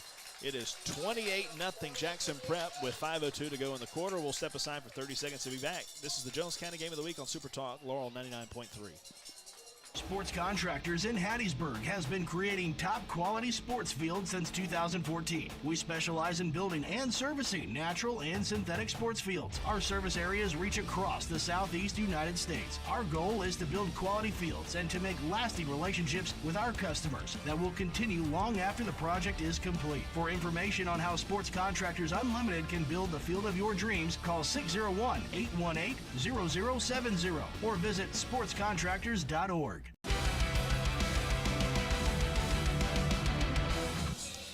Bad news right now for West Jones. They're getting gashed in the secondary as they trail Jackson Prep 28-0. Back-to-back touchdown drives ending on long pass plays. Earlier, it was a 44-yard pass to Garner Young. This one, a 59-yard throw to Aiden Rowe. And Prep's on top of West Jones, 28-0 with 5:02 to go in the half. All ready to be kicked off at the 40-yard line. Eli Adams puts the right foot through this one. And like the previous three, this one is out of the end zone for a touchback. Well, Brett, right now, it really seems like both sides of the ball for West Jones are sore subjects. The last drive was the most promising for the Mustangs, but defensively, the secondary is struggling a little bit here as of late. Yeah, the secondary's having trouble keeping those receivers. Those receivers are able to get a step and a half behind the defensive backs or safeties in coverage, and they've got good hands. They're not making drops, and they're doing a great job. And then even the underneath routes, they're able to find the open spots underneath the secondary. And Prep did their homework and looked at the film against Poplarville as they have found the answer to Elijah Jones running the football. Caleb Holmes has had the best success running the ball. And he'll be motioned out of the backfield. Pierce drops to throw, fakes to the right, now throws down the middle. Pass caught by, dropped at the 40-yard line. Elijah Jones was set up as a receiver, came from the left side, but could not haul it in. That would have been a beautiful first down catch. It would have been, and Pierce put it right where it needed to be. It just couldn't haul it in. Tell you what, receiver and quarterback are both on the money a couple times for West Jones. You're looking at a different ball game, but it seems like every time it's just one or the other, either an overthrown pass or just a drop. Tends to happen. Second down and 10 Mustangs with 4:56 to go in the second quarter, trailing Jackson Prep 28-0. Snap comes, handoff, Holmes off the left side. Not a lot there. Just lowers his shoulder off left tackle and gets to the 22-yard line for a gain of 2. Was able to find a slide opening, looks like in between the just off tackle. And number 2, Will McMaster, able to make the tackle. Just 3rd down and 8 for West Jones from their own 22-yard line. Need some life here on this 3rd down play. Tight end to the right, shotgun backfield, Caleb Holmes to Pierce's right. And a flag thrown, Jackson Prep motioning that Cross Smith jumped as a false start victim. False start. It is going to be false start against West Jones. Yeah, I believe it was Cross Smith there. And so it forces a 3rd down and 13, West Jones behind the chains. They've shot themselves in the foot a couple times tonight. On 3rd and 13, Pierce wants to throw. He's in trouble, escapes out to the left, may run. He's to the 20 and angles out of bounds to the 25. Tackled maybe slightly after getting out of bounds, but not enough to draw the penalty flag as he picks up about 7. Doesn't pick up the first down, however. It forces 4th down and 6. Yeah, he was able to find some open field and ran up there until he saw the defender able to get out of bounds. And for the 5th time tonight, West Jones will punt this football right back to Jackson Prep. West Jones defensively has only stopped the Patriots one time tonight. It was a 3-and-out with 3 minutes and change to go in the first quarter. They have since put together 2 long pass play touchdowns to expand their lead to 28-0. Leo Stinsing waited to punt this one away to Major Quinn, and before they can snap this one away, a flag is thrown for delay of game. Unless there was a timeout call prior. No, it's going to be delay of game. So with 4:15 to go, West Jones backed up even further. Now back behind the chain, Stinson will have his heels at the 5-yard line. You better believe the rusher's going to be on for Jackson Prep with nothing to lose. Everything to gain, trying to get to a 35-point margin. Could you believe that would be a possibility against West Jones? Snap comes, Stinson gets it away after just a 1 step forward, and not a very good punt as it's shanked off to the left and doesn't cross into Patriot territory. It's out of bounds at the 27. Wow, that's a lot closer back to the line of scrimmage than I thought. That was barely punted enough for the first down. And Jackson Prep is going to have beautiful field position near the 27 or 28-yard line, somewhere in that vicinity. And they already lead at 28-0, and there are 4 minutes and 5 seconds to go in the second quarter. Well, Brett, this is a big defensive task now for West Jones to, again, avoid the running clock in the second half and stay in this ball game. Twin receivers to each side. Puckett with a running back behind him. He wants to throw, stands tall, throws over the middle on a slant, pass complete to the 20, 25, or 15, I should say, and tackled there as he links up with John Ed Maddox for a first down catch. Maddox comes across the middle, just underneath the secondary, makes the tackle, or makes the grab, and able to gain some yards for another first down. To the 14-yard line, gain of 13 on the pass reception for Maddox. First and 10 Prep with under 4 to go in the half. It's 28-0 Jackson Prep leading. Cole Gideon to the right of Puckett, the quarterback, who takes the snap, looks right to pass, throws to Gideon, complete at the 16-yard line. He's taken down 5 yards downfield at the 11. It's tackled there by 15, Chance McClinton. It'll be second down after a short gain of a yard or two. They'll put him down at the 12 for 2nd and 8. 3 receivers spread to the left. Maddox, one of those guys on the inside. Cole Gideon to the left of the quarterback. Puckett's going to keep himself off the left side. He's got the 10 to the 5, hit and driven down at the 3-yard line. A touchdown-saving tackle made by Johnny Hilton, but it is going to be first down and goal, Jackson Prep in the red zone. Yeah, Hilton comes in, makes the tackle on Puckett. Puckett saw the open field, pulled it in and ran. Hilton lost his helmet on the play, so he's got to vacate for a play. Prep's going to go back to the wishbone yet again. Major Quinn and Cole Gideon, the tailbacks. They're going to give it to Bryant straight ahead. He's to the 1. Puckett's pushing him from behind. Did he cross the plane, or are they going to blow it dead prior to it? They are blowing it dead inside the 1. It looks like forward progress was stopped. It was a mass of humanity. A couple bigger body fellows coming on for West Jones now. And Johnny Hilton also back in the field. So Trey Bryant carries it forward for a yard or two up to the 1. 5th play for Jackson Prep after starting this drive from their opponent's 27-yard line. Again, the wishbone set. Puckett under center, hands the ball off to Quinn through the right side. He's spinning around the 1-yard line, and he did not get in. I don't think he got it. Stop short again.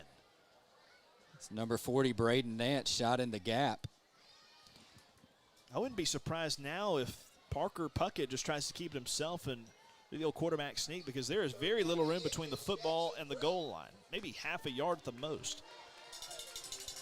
They're going to send a receiver out to the left as part of this wishbone set. That's Sean Michael Odom. He's going way out to the sideline. Puckett takes it himself forward. I thought they moved, and there's the flag. Yeah, okay. Yeah, Puckett moved a little bit forward, like he had already gotten the snap before it came to him. And with that, oddly enough, the quarterback is guilty of a false start. Offense. Having some trouble with the referee, Mike, but he does signal false start. And this play now changes, more than likely. Not going to be a 6-yard quarterback keeper for Puckett, as now it's 3rd and goal from the 6 as they're backed up on the 5-yard mark-off. They do keep the wishbone set. Don't see why not. Major Quinn, Cole Gideon, and Trey Bryant back there. Fake the handoff, wanting to pass. Puckett throws to the right side. Caught by Gideon for another touchdown. Just slipped out of there as the right side tailback. West Jones thinking run all the way, because that's all they've seen out of this set. And Gideon just broke 3 off the right side and was wide open at the goal line. Yeah, Cole Gideon just slips out and catches the ball right there at the 1, walks it in. And it is 34-0 Jackson Prep. Extra point can make it 35, and West Jones would have to try to get a touchdown or any type of score with 55 seconds left in the quarter to avoid the running clock second half. High snap, put down, kick is away, and that does make it 35-0. So, With 55 ticks of the clock left, West Jones has to score or else this game is completely out of reach. They will receive the second half kickoff, but if you have a continuous running clock, that's all null and void. We do owe you a station ID. Let's pause 10 seconds. You're listening to the Jones County Game of the Week on Super Talk Laurel. This is the Jones County Game of the Week on Super Talk Laurel 99.3. WLAU Heidelberg Laurel. Super Talk, Mississippi. All right, now that we've got a break in the action, let's take you over to Brett for a quick Gold Mine Pond and Gun scoreboard update. We do have a few scores already reported. Florence is leading the Hancock Hawks 14-7. Picayune leading Petal in the second quarter 13-7. And Hattiesburg leading George County 28-14 right now. Very good. Long Beach leading South Jones 14-8. Oh, trying to spoil homecoming over there in Ellisville. Biggersville from last night, they defeated Potts Camp 30-8. We'll try to find some more scores for you for halftime. Adams waiting to kick this one away. Right footer strikes it. He's had touchbacks all night. This one could have been returnable as it takes a bounce at the 3-yard line, but does eventually find the end zone down to our left for a touchback. And it's been nothing but starting at the 20-yard line for West Jones tonight. And with 55 seconds left, West Jones trails Jackson Prep 35-0. Ahead of our Warren & Warren Asphalt Paving halftime show. With Brett Bouchelon, I'm Caleb Hamill. Happy that you've joined us. Sorry the score is not in favor of the Mustangs at the moment, as this one is been all Prep thus far.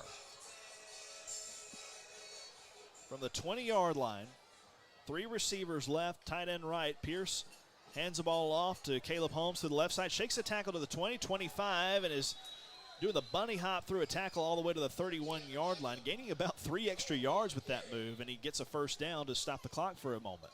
Yeah, Holmes able to get through the defensive line, gets wrapped up at the ankle, and just hops a few times, falls forward.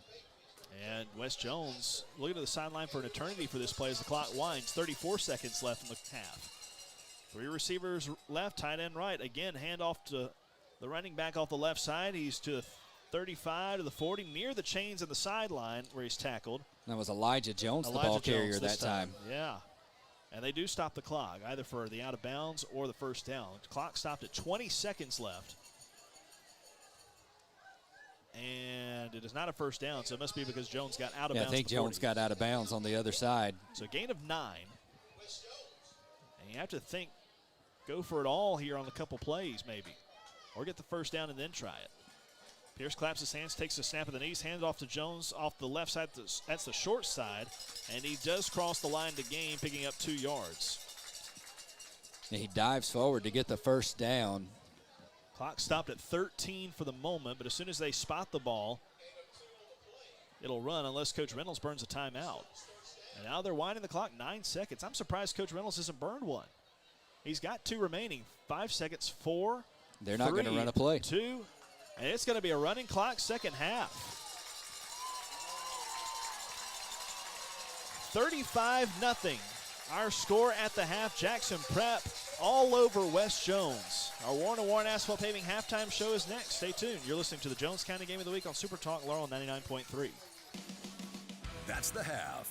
Get ready for the Warren & Warren Asphalt Paving halftime show after these commercial messages. You're listening to the Jones County High School Game of the Week on Super Talk Laurel 99.3.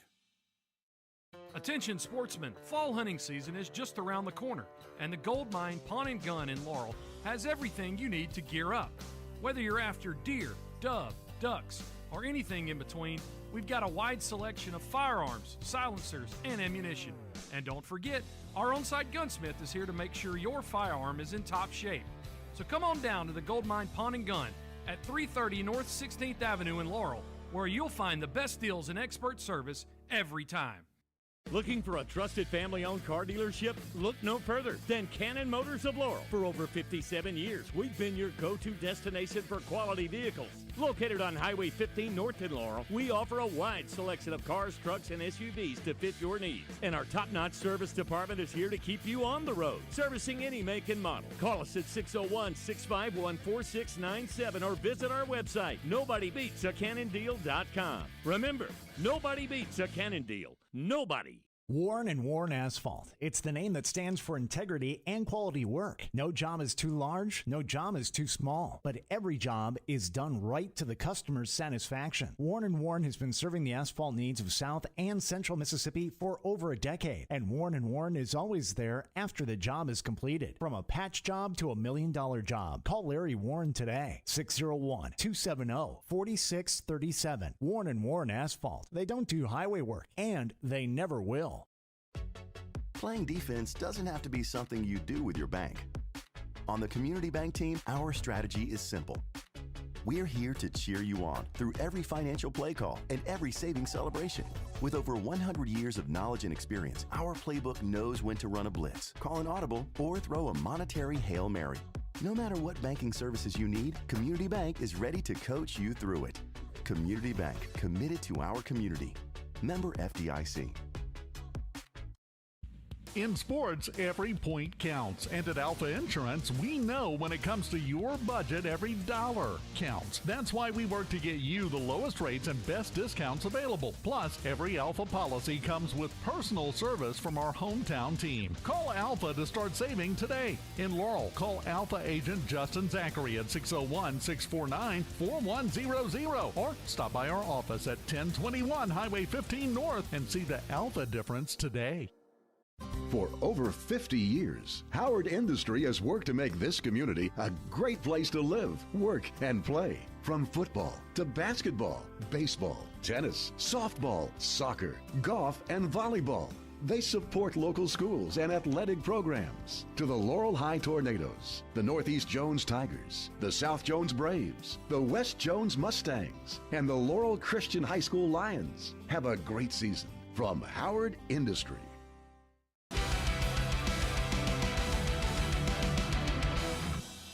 Back here in Flowood, where Jackson Prep holds a 35-0 lead at the break.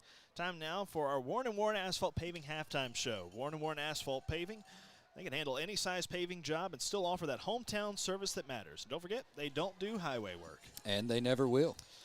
Well, Brett, wish we had better news for everybody listening back home in Jones County or watching on YouTube right now, but this has just been a dominant performance for Jackson Prep with a balanced offensive attack and really – I think is giving Coach Reynolds and company a bit of material to learn from.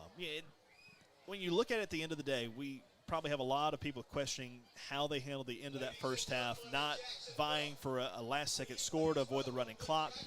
But at the end of the day, this is a non-district game.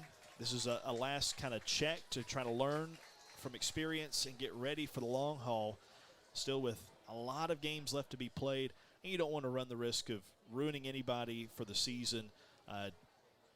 To kind of put it bluntly, at the end of the first half, it was just a matter of we're taking our loss, learning from it, and we're going home. Yeah, district play opens up next week. They've got to travel to Terry. Then they get the off week. Then finish up district play, Forest Hill, Pearl River Central, and then versus Hattiesburg there in Soso this year. So you've still got 4 district games that you've got to look for. And like you said, this is a non-district game. Not that it's not important. You definitely want to win every time you step out on the field. But I do think you're right. This is going to be a game that they go back and look at the tape, and they're going to learn a lot of things. Yeah, and when you look at the first half performance, you had a couple bright spots. A good drive there that started the second quarter where the Mustangs got 2 first downs, got into Jackson Prep territory, but eventually stalled out and had to punt. West Jones punted 3 times, and I tell you what was a huge difference maker. Take that, make it 5 times prior to that final drive. But anyway, what really was the difference maker and what set the tone of this first half, I think other than the first touchdown drive, which went 9 plays for Prep, was the fact they got that block punt and an ensuing touchdown right out of the gate to lead 14-0. I think you're right. They scored the first touchdown. They took about 3.5 minutes off the clock, 3.5-ish minutes off the clock. Ended up scoring a 1-yard touchdown run to make it 7-0. No reason to panic there. Then you come out and go 3 and out on your first drive. And on the punt, Jackson Prep brings everybody in tight. They rush the punt, and they end up getting the block. Now, that blocked punt sets them up on the 3-yard line.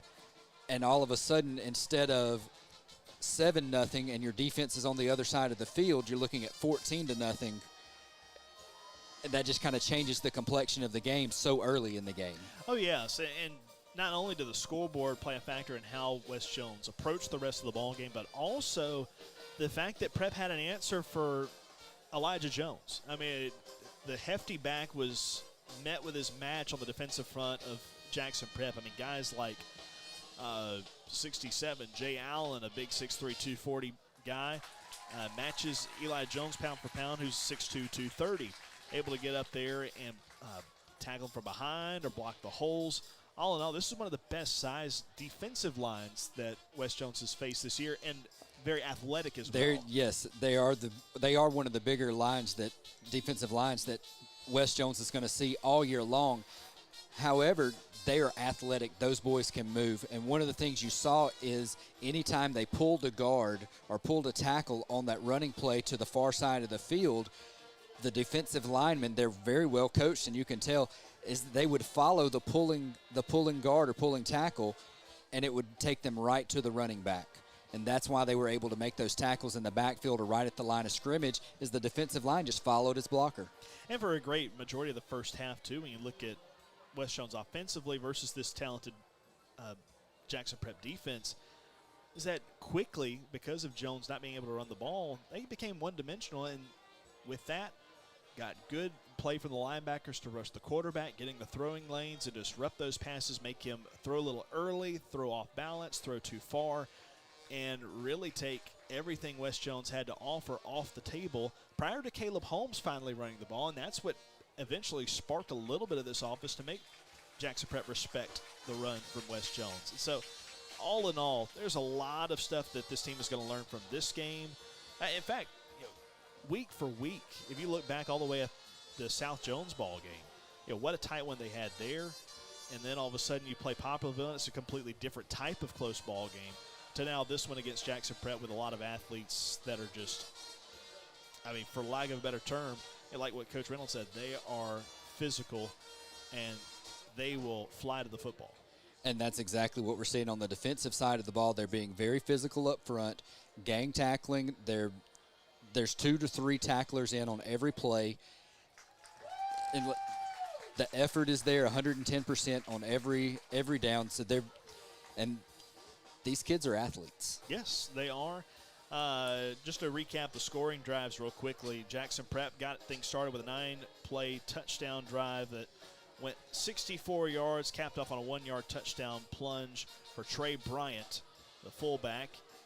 After that, West Jones would punt on a 3-and-out and have that punt blocked and taken at the 2-yard line, where it was Cole Gideon that was able to rush it in from 2 yards out and make it 14-0. West Jones on their next drive would pick up a first down and then punt on the next set of downs. And the following drive would be the first time that Jackson Prep did not score. And unfortunately for West Jones, the only time on a drive in the first half where the Patriots would not score. They went 3-and-out, punted. West Jones would exchange a punt as well after picking up a first down. And then on their 4th drive of the ball game, Jackson Prep would start from the 25-yard line, go 6 plays, cap it off on a 44-yard touchdown catch by Garner Young from Parker Puckett, which made it 21-0. Next drive for West Jones was the most promising one. 1 play of 15 yards to start, which ended the first quarter.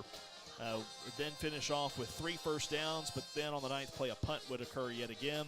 Jackson Prep would take over at the 17-yard line, march down the 83 yards, and score a touchdown on their 8th play. Again, a long passing play, this time to Aiden Rowe for a 59-yard catch and run for the touchdown, making it 28-0. And then on West Jones' final drive that they would finish, it was a 3-and-out and a shanked punt out of bounds at the 27-yard line on their own side. That helped the Patriot cause en route to what is now a 35-0 first half. After 6 plays, a 6-yard touchdown run was scored by Cole Gideon, his 2nd touchdown of the night. Extra point was good, made it 35-0, and West Jones could not score before the first half clock expired. And that's why here at the break it is Jackson Prep 35 and West Jones nothing here in Flowwood. A Warren & Warren Asphalt Paving halftime show continues after this timeout. You're listening to the Jones County Game of the Week on Super Talk Laurel 99.3. Welcome to the bundle event. Entering now our undisputed tag team champions, the mid-size SUV and the mid-century modern. Together with a State Farm agent, this auto and home duo are a powerful force of savings, service, and customizable coverage. Now, let's get ready to bundle. For all your insurance needs in Ellisville, call Jim Clark at 601-477-9336. Availability and amount of discounts and savings vary by state. Warren & Warren Asphalt. It's the name that stands for integrity and quality work. No job is too large, no job is too small, but every job is done right to the customer's satisfaction. Warren & Warren has been serving the asphalt needs of South and Central Mississippi for over a decade, and Warren & Warren is always there after the job is completed. From a patch job to $1 million job, call Larry Warren today, 601-270-4637. Warren & Warren Asphalt. They don't do highway work, and they never will. Do you need rocks, dirt, sand, or gravel delivered for any of your home or business projects? LS Rock and Dirt is your trusted local supplier for all the above. We have enjoyed serving Jones and surrounding counties for the past 5 years and appreciate your support.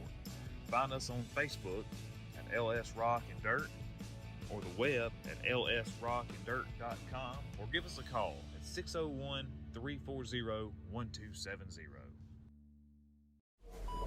I'm just going to check your vitals. You take care of them. Just 10 more reps. You got this. We take care of you. South Central offers wellness benefits, including a free gym membership for employees. Apply today for a career close to home, where you take care of them and we take care of you. Apply today at scrmc.com. Be sure to ask about our new rates.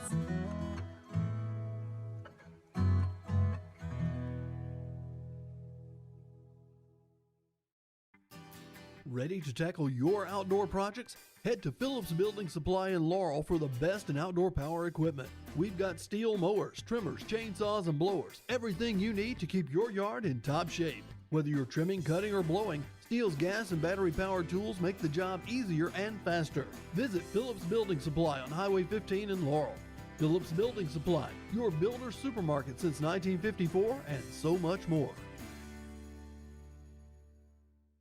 Calling all Braves, Lions, Mustangs, Tornadoes, and Tigers. Football season is here, and so is good food season at K-Rocks in Ellisville. Our hand-breaded chicken tenders, delicious shrimp po' boys, homemade lemonade, and world-famous chicken on a stick are sure to satisfy your cravings. We have everything you need to make your Friday night tailgate the talk of the town. So before you head out to watch the Friday night lights, stop by and see us on Highway 11 next to Jones College in Ellisville.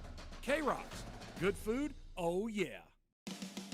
Back now to the Warren & Warren Asphalt Paving Halftime Show. This is the Jones County Game of the Week on Super Talk Laurel 99.3. Halftime here in Flowood. Jackson Prep holds a 35-0 lead over the Mustangs here at the break. And they will have a running clock for the second half. Mustangs will have the ball to start the second half, but Brett, you and I have our doubts as to how many more of the first teamers are going to see the field with the way that Coach Reynolds and company decided to run that final drive before the clock expired. It really seems like they're content to just kind of play this one out just till the clock hits zero for the sake of completing the ball game, not a matter of trying to come from behind and win it. So it's more than likely that they're just going to try to rest everyone that matters ahead of district play and just go home with this loss in tow. West Jones does receive the kick in the second half, so they'll receive the kickoff, and we'll see if this first drive I would almost guess Coach Reynolds would still send out the starters for the first drive in the third quarter, see what happens, and then make a decision from there. But it would not surprise me if you're right. So, like you said, 35-0 West will start with a football. But if you're looking for something to look forward to in that third quarter, I mean, it has to be the K-Rocks trivia question. Absolutely. We've got that one teed up, ready to go. There will be a winner in Jones County in the second half. It just may not be West Jones. But it could be you, the listener, if you know the answer to today's trivia question. We'll put that one in early in the third quarter just so we know if the people are still listening, just to be completely honest with you. That is for a K-Rocks cat combo. Boy, I'm getting tongue-tied tonight. Cat combo. Tenders, a drink, fries, and the bread. Yeah, you do get a piece of bread with that. I would recommend you get the rock sauce with it. You can get your sauce of choice on it, of course, but yeah, I would recommend the rock sauce. That's right. That's K-Rock's good food. Oh, yeah. But we'll do that in the third quarter. As again, we're in the middle of our Warren & Warren Asphalt Paving halftime show.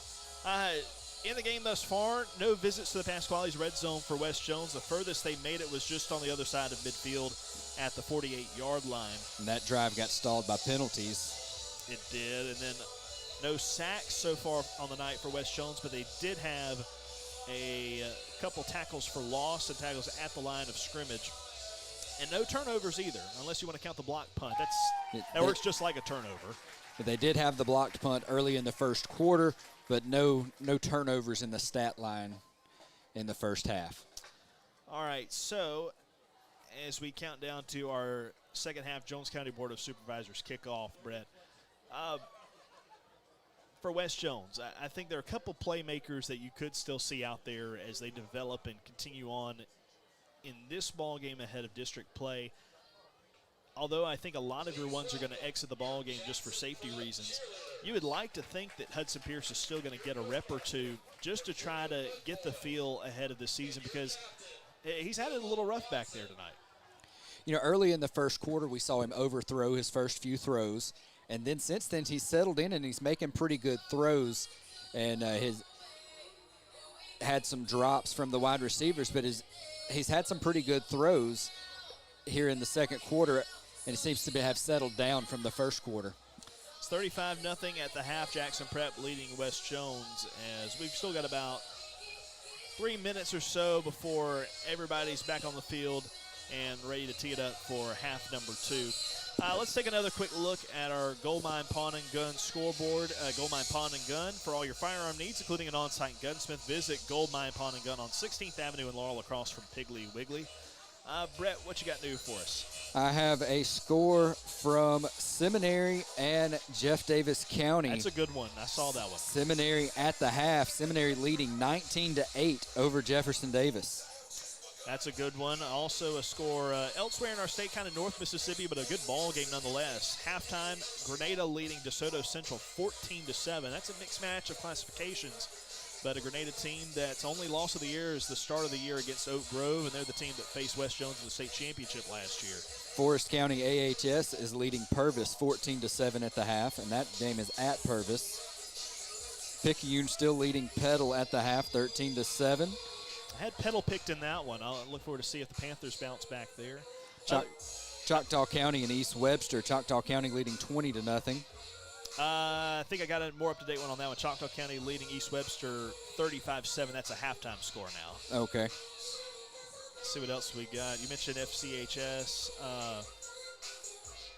Yeah, not sure of many more, because we finished our first half in just about an hour, 5 minutes. It's a very quick first half for us here in Flowood. Refresh here and see if I have any updated scores. The South Jones game is at the half. Long Beach leading 14-8. Starkville leading Greenwood 14-0 in the first quarter.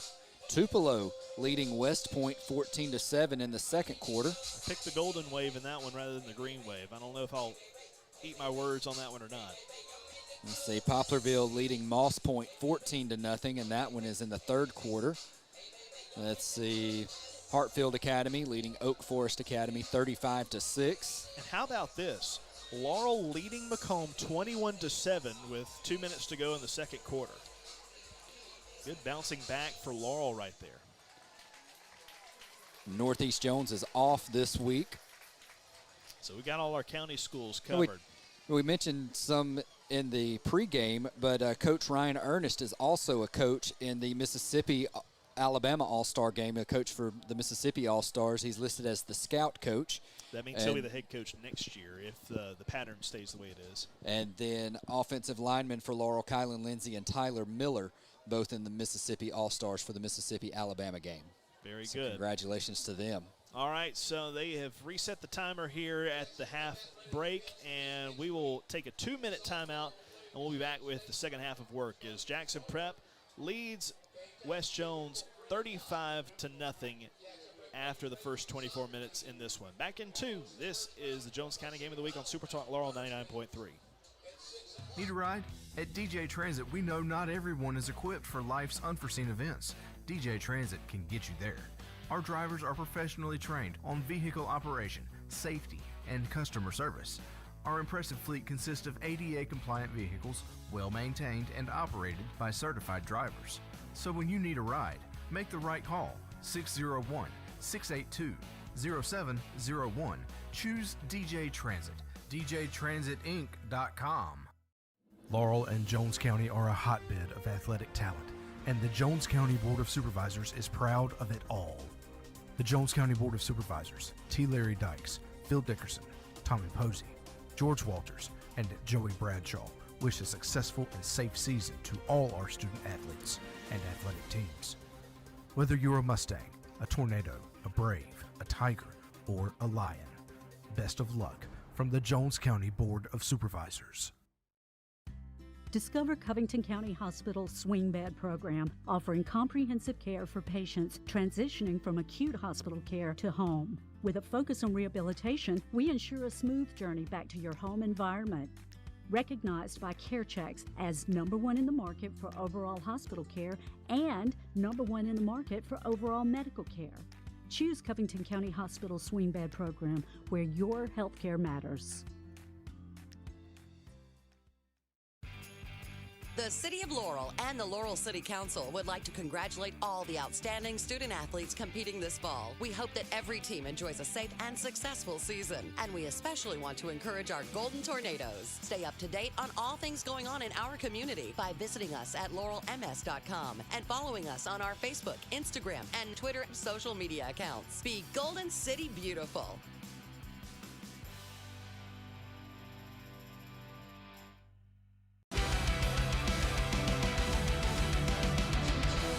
Getting ready for the second half between West Jones and Jackson Prep as the Patriots lead the Mustangs 35-0. And we'll have a running clock here once the ball is teed off here in the second half. Jackson Prep will kick to West Jones here to start the third quarter, as it has been all Jackson Prep thus far in the game. Our Warren & Warren Asphalt Paving halftime show is concluded. Again, thanks to Larry Warren and Warren & Warren Asphalt Paving for their support. You can give Larry Warren a call at any time, day or night.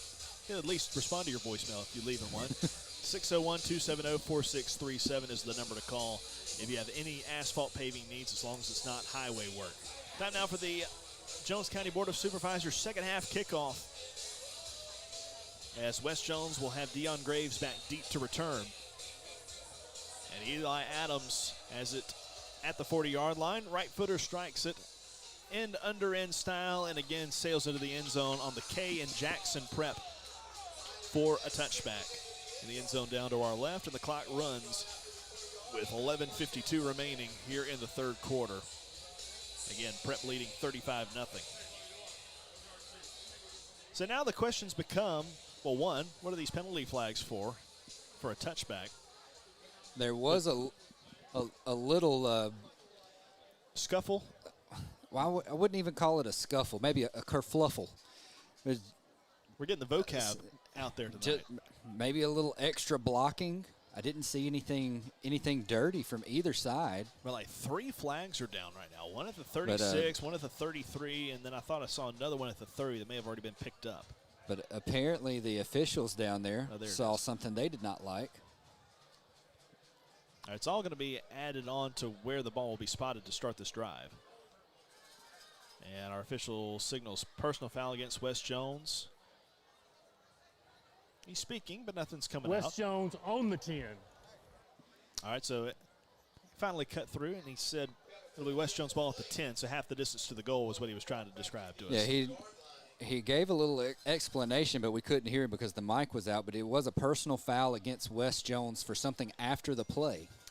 You ever seen the old Ron Cherry referee thing where he said the fellow was giving him the business?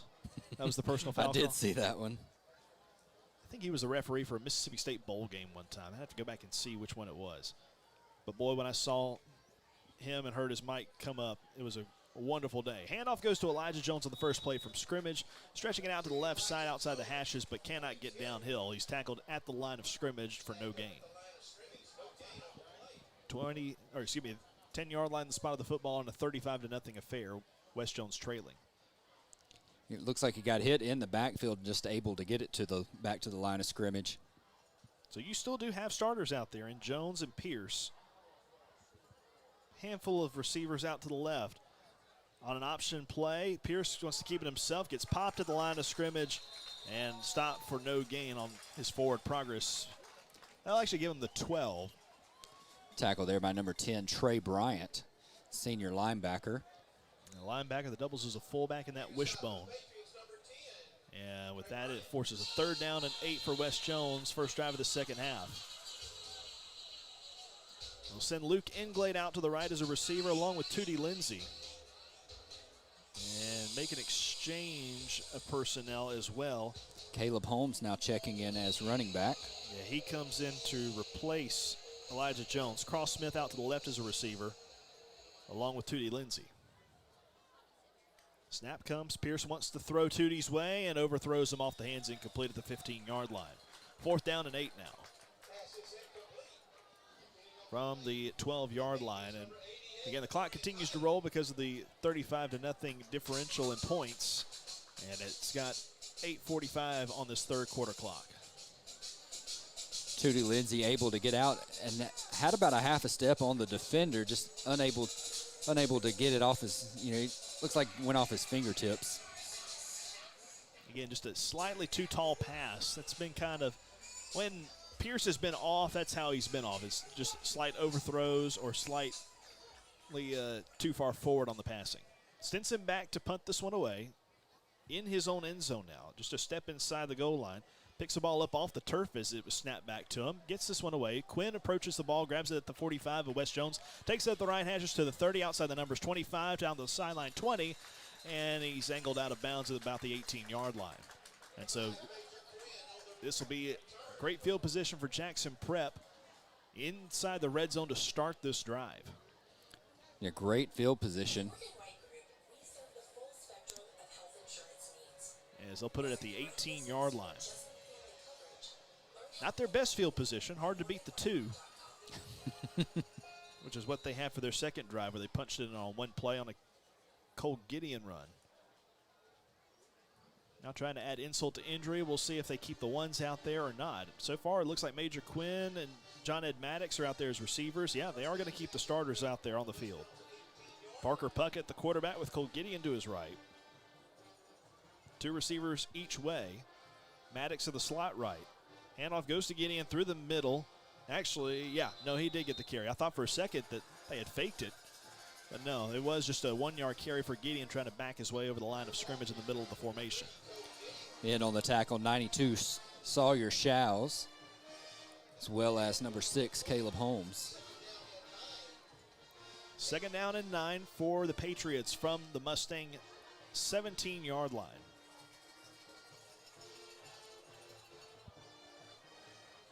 West Jones just trying to do their best to make the scoreboard respectable.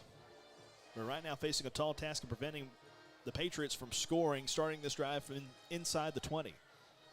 Shotgun backfield. Pierce fakes the handoff to Gideon, throws right side, complete to Young in the right flat, gets it up to the 15. Is Pop still on his feet, 1st down, and he's out of bounds, shoved at the 5-yard line, eventually pushed out of there by Miranda, the defensive lineman out there on the edge, able to force him out.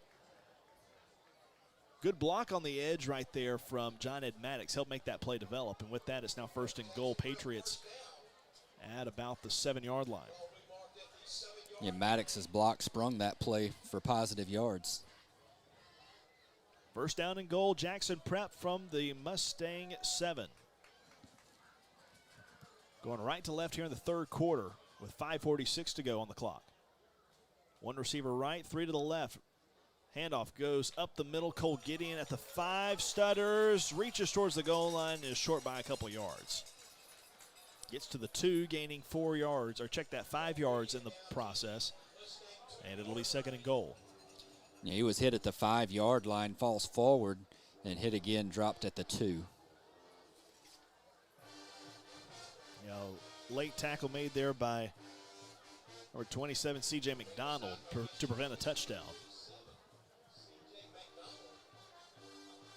2nd down and goal from what I believe to be the 2-yard line.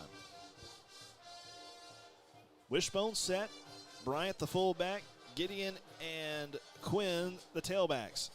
They're going to give it to Major Quinn off the right side, and he's in for the touchdown. Came from the left side tailback spot, spun back behind Cole Gideon and followed the blocks into the end zone. And he's got his first touchdown of the night, and Jackson Prep now leads at 41-0. That Wishbone set, kind of running a trap play out of it. Major Quinn gets the touchdown from 2 yards out. What a football name, by the way. It's just one last name away from being Major Payne. Kid's not a bad punt returner either. No, not at all. Saw him a lot last year playing PCS, and the name fits. He's a major factor for Jackson Prep. Extra point away for Eli Adams is good. He's perfect, 6 for 6 on extra points tonight. And with 4:01 to go on a rolling clock here in the third quarter, Jackson Prep leads 42-0. We'll be back in 30 seconds and be back with our K-Rocks trivia question. Actually, let's go ahead and knock that out here in the break. Our K-Rocks trivia question. K-Rocks, you can get a free cat combo if you know the correct answer to this trivia question. Get this number typed in, 601-658-0916. Again, the number 601-658-0916. First one to get the correct answer will win a cat combo. That's 3 tenders, fries, drink, and bread, courtesy of K-Rocks. When was the last time, prior to the Coach Reynolds era of West Jones football, that the Mustangs started off the year 5-0? Again, when was the last time West Jones started off a season 5-0 prior to Coach Corey Reynolds being the head coach? Text the answer to 601-658-0916. Adams approaches the ball, booms this one yet again. Graves will have no return opportunity as it lands 5 yards deep in the end zone for another touchback. Our score again, 42-0, Jackson Prep leading with the clock now inside of 3 minutes to go in the third quarter. Got one answer in already, but it is not the correct one. They're very close, however.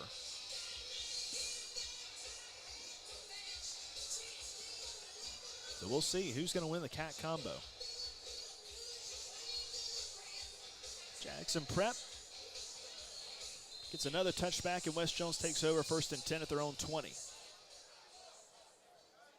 Fairly recent year, by the way. Snap comes, quick pass out of the backfield, complete at the 16-yard line, taking it up to the 22. Tootie Lindsay got rocked after making that catch, taking it up to the 21 for just a gain of 1. Now a little bit of talking as they pull him out of the pile. Yeah, Tootie got hit pretty hard on the initial lick and then got hit pretty good again after he rolled off of that one. Yeah, Trey Bryant laid the first bit of wood on that tackle. But Tootie, a tough man, he's back up and ready to go.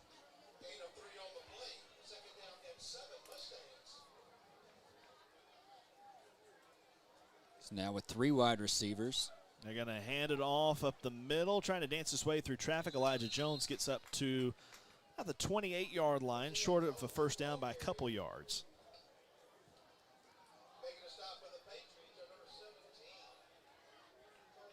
So we will see who got the correct answer to this K-Rocks trivia question. So we do have a correct answer, trying to get a name of this person.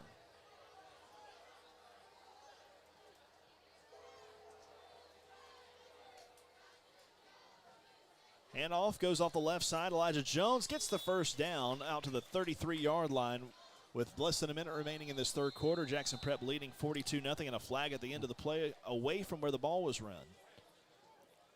There was a Jackson Prep player and a West Jones player over here towards the near sideline. It looked like Braden Powell, the receiver, was involved in it. Maybe Jackson Prep's number 88, Demarion Tyler, one of those team captains.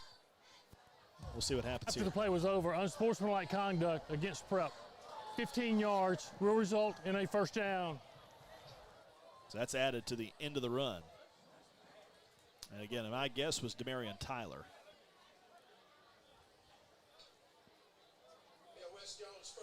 So with that, West Jones not only has a first down on the Elijah Jones run, but he gets it to the 48-yard line after the penalty is assessed. The correct answer is 2019 as Hudson Pierce bobbles a snap, rolls right to throw, throws, and that pass is nearly picked off but incomplete. Just running for his life, tried to throw to Braden Powell. Maximus Smith made a diving effort trying to intercept that ball, but it's incomplete. At the end of 3, it is Jackson Prep 42, West Jones nothing. Our K-Rocks trivia question winner, getting the correct answer of 2019, is Benji Wedgeworth. Congratulations, Benji. You are the winner of a cat combo courtesy of K-Rocks.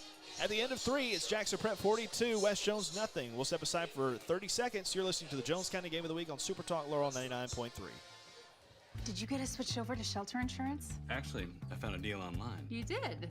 Does your deal come with award-winning customer service? Oh, I'm not sure. Does the deal include a local agent? Doesn't actually say. Can we create a customized plan that fits our needs? Let's just call the local shelter agent. For insurance that fits just right, find a shelter agent near you. See Joe Bryant on Highway 49 in Hattiesburg and Chuck May on Highway 15 in Laurel.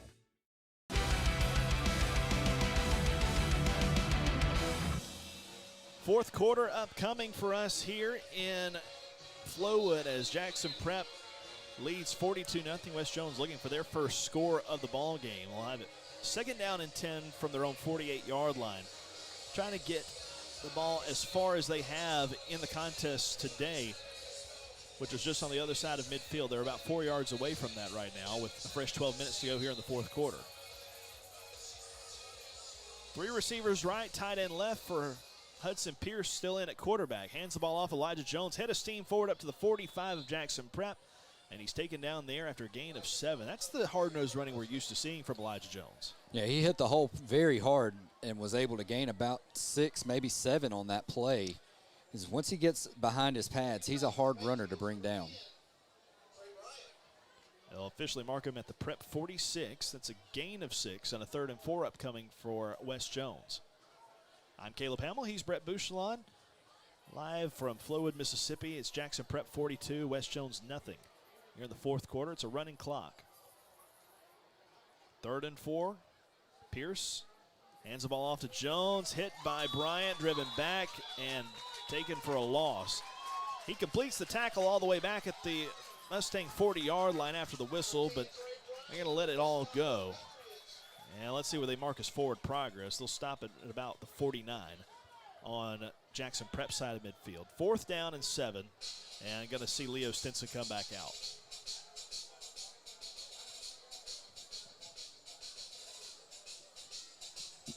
This will be West Jones' 7th punt of the night.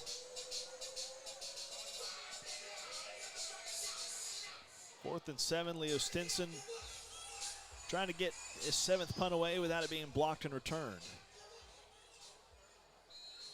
And as the snap comes back, the play's blown dead. Offsides is the early indication against Prep. The flag was thrown by the near side official, and he went ahead and put the hands on the hips to show the sign. Prior to the snap, offsides, defense, 5-yard penalty, still 4th down. I don't know about you, Brett. 4th down and about 2. Why not put the offense back out there? I mean, it's not like Prep is going to have great field position in comparison to what they've had earlier this ball game, but right now the punting unit is still out there. And now the offensive unit is breaking huddle along the sideline. They may be coming back out there. I think that's what Coach Reynolds is talking about. They may have to burn a timeout to do it. 9 minutes and 42 seconds left. And here is the timeout. So timeout West Jones on the field with 9:39 to go in the ball game. Jackson Prep leading the Mustangs 42-0. We'll take the timeout. Back in 30 seconds, it's the Jones County Game of the Week. Craving a taste of Italy right here in Laurel? Look no further than Pasquale's. Indulge in our fresh salad bar, mouth-watering sandwiches, and delicious pasta dishes. Don't forget our famous pizzas and calzones, baked to perfection. Hosting an event? Our pasta and salad trays are the perfect fix for a hungry crowd. Come see us next to Piggly Wiggly or call us at 601-425-2351 to place your order today. Visit us for lunch or dinner and savor the difference. Pasquale's, Laurel's home for Italian delights.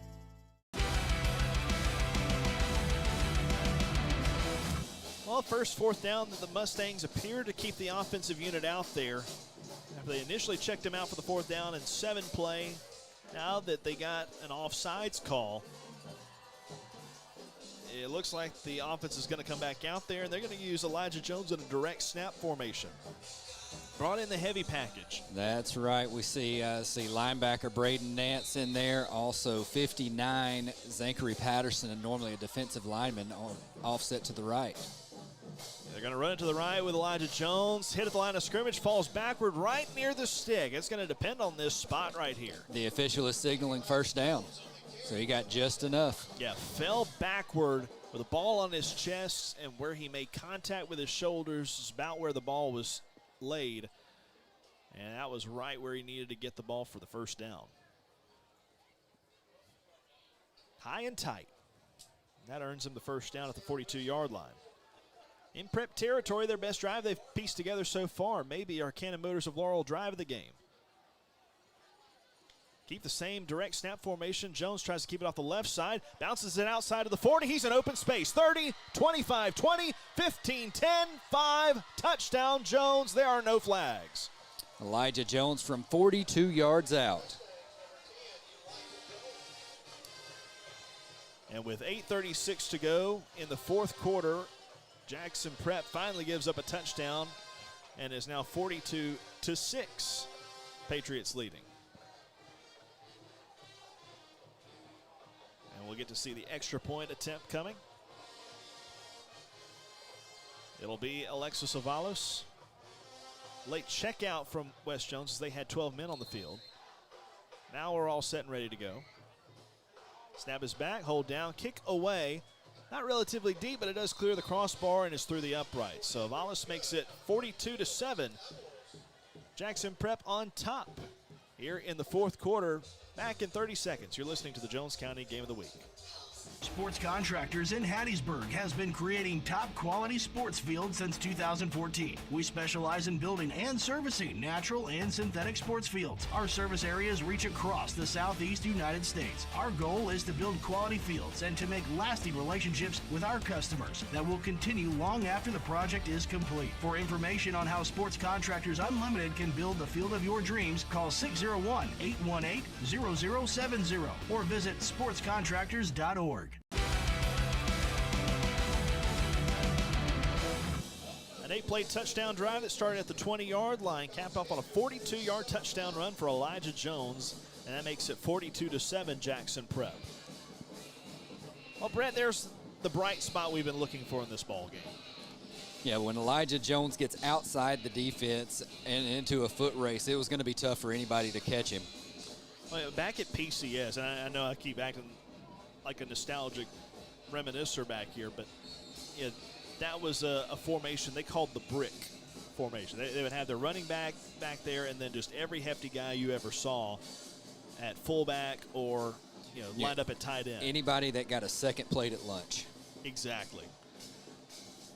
Kick is away by Avalos to Jackson Prep. Quinn takes it at the 13-yard line, brings it out the right side, numbers 25. He's to the 30 down the sideline, cuts inside of the 35, and dives up to the 38-yard line for a good return and sets up Prep with decent field position with 6:16 to go in the ball game. Again, Prep leading 42-7 in the contest. But yeah, it might be something that this team looks at in the future of using that as a bit of a primary formation if the passing game's not there. Several years ago when we first saw the heavy package, Luke, that's what Luke affectionately named the Wild Mustang. It's a pretty cool name to get attached. The Wild Cat or the Wild Hog or Wild Bulldog, whatever you want to call it. It's okay. You're just putting wild in front of something. But a Wild Mustang actually has some meaning behind it. And if there is anybody that's a Wild Mustang, it's Elijah Jones. First down and 10, Jackson Prep from their own 39-yard line. Snap comes. New quarterback's Luke Essery. Hands the ball off left tackle. Nothing there. Tackle behind the line of scrimmage. It is Trey Bryant operating as the tailback instead of his traditional fullback in the wishbone. Just a handoff going over the left-hand side. And check that. That was actually 20 Thomas Hewitt Oswald, not 10 Bryant. My apologies. Second down and 10 coming after no gain on the play. 4:54 to go in the ball game. Jackson Prep leading 42-7. Thanks to Matt Reed for helping make the broadcast possible tonight on YouTube, as well as the Jackson Prep video crew for providing us their game camera. 2 receivers each way for Essery, the quarterback for Prep. A man in motion on play action. Essery wants to pass, throws deep down the right side for Rowe. Rowe turns around, makes the catch at the 33, and he spun down to the 30-yard line for a huge gain of 31 yards. The pass was just a little bit underthrown. He had to come back and make the catch. And in coverage there was number 5, Damian Keys, making the tackle. And just a lot of space as Keys was just going downfield. All of a sudden didn't realize that ball was a touch underthrown, and Rowe had all day to wait on it to come to him, leap and make the grab. It's 1st down and 10, Jackson Prep from the 30-yard line. The digital down marker across the way is showing 2nd down, but they just haven't reset it. Tight end and a receiver right, single receiver left as well. Essery hands the ball off straight ahead. This is Wade Smith, I should say, as he carries it forward up the right hashes up to the 28-yard line. Host of Mustangs in on the tackle. Looks like number 39, Trip Van Fossen.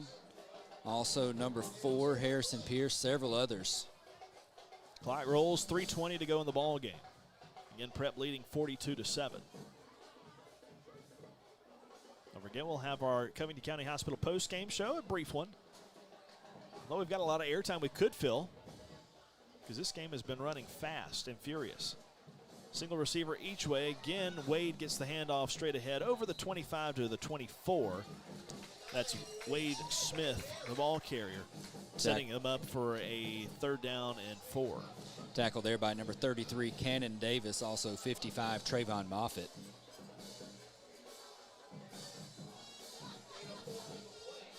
Nobody calling a timeout in this half except for West Jones on that one opportunity earlier. And with 2:35 to go in the 4th quarter, Prep is obviously going to come away with a win and end West Jones' 19-game win streak.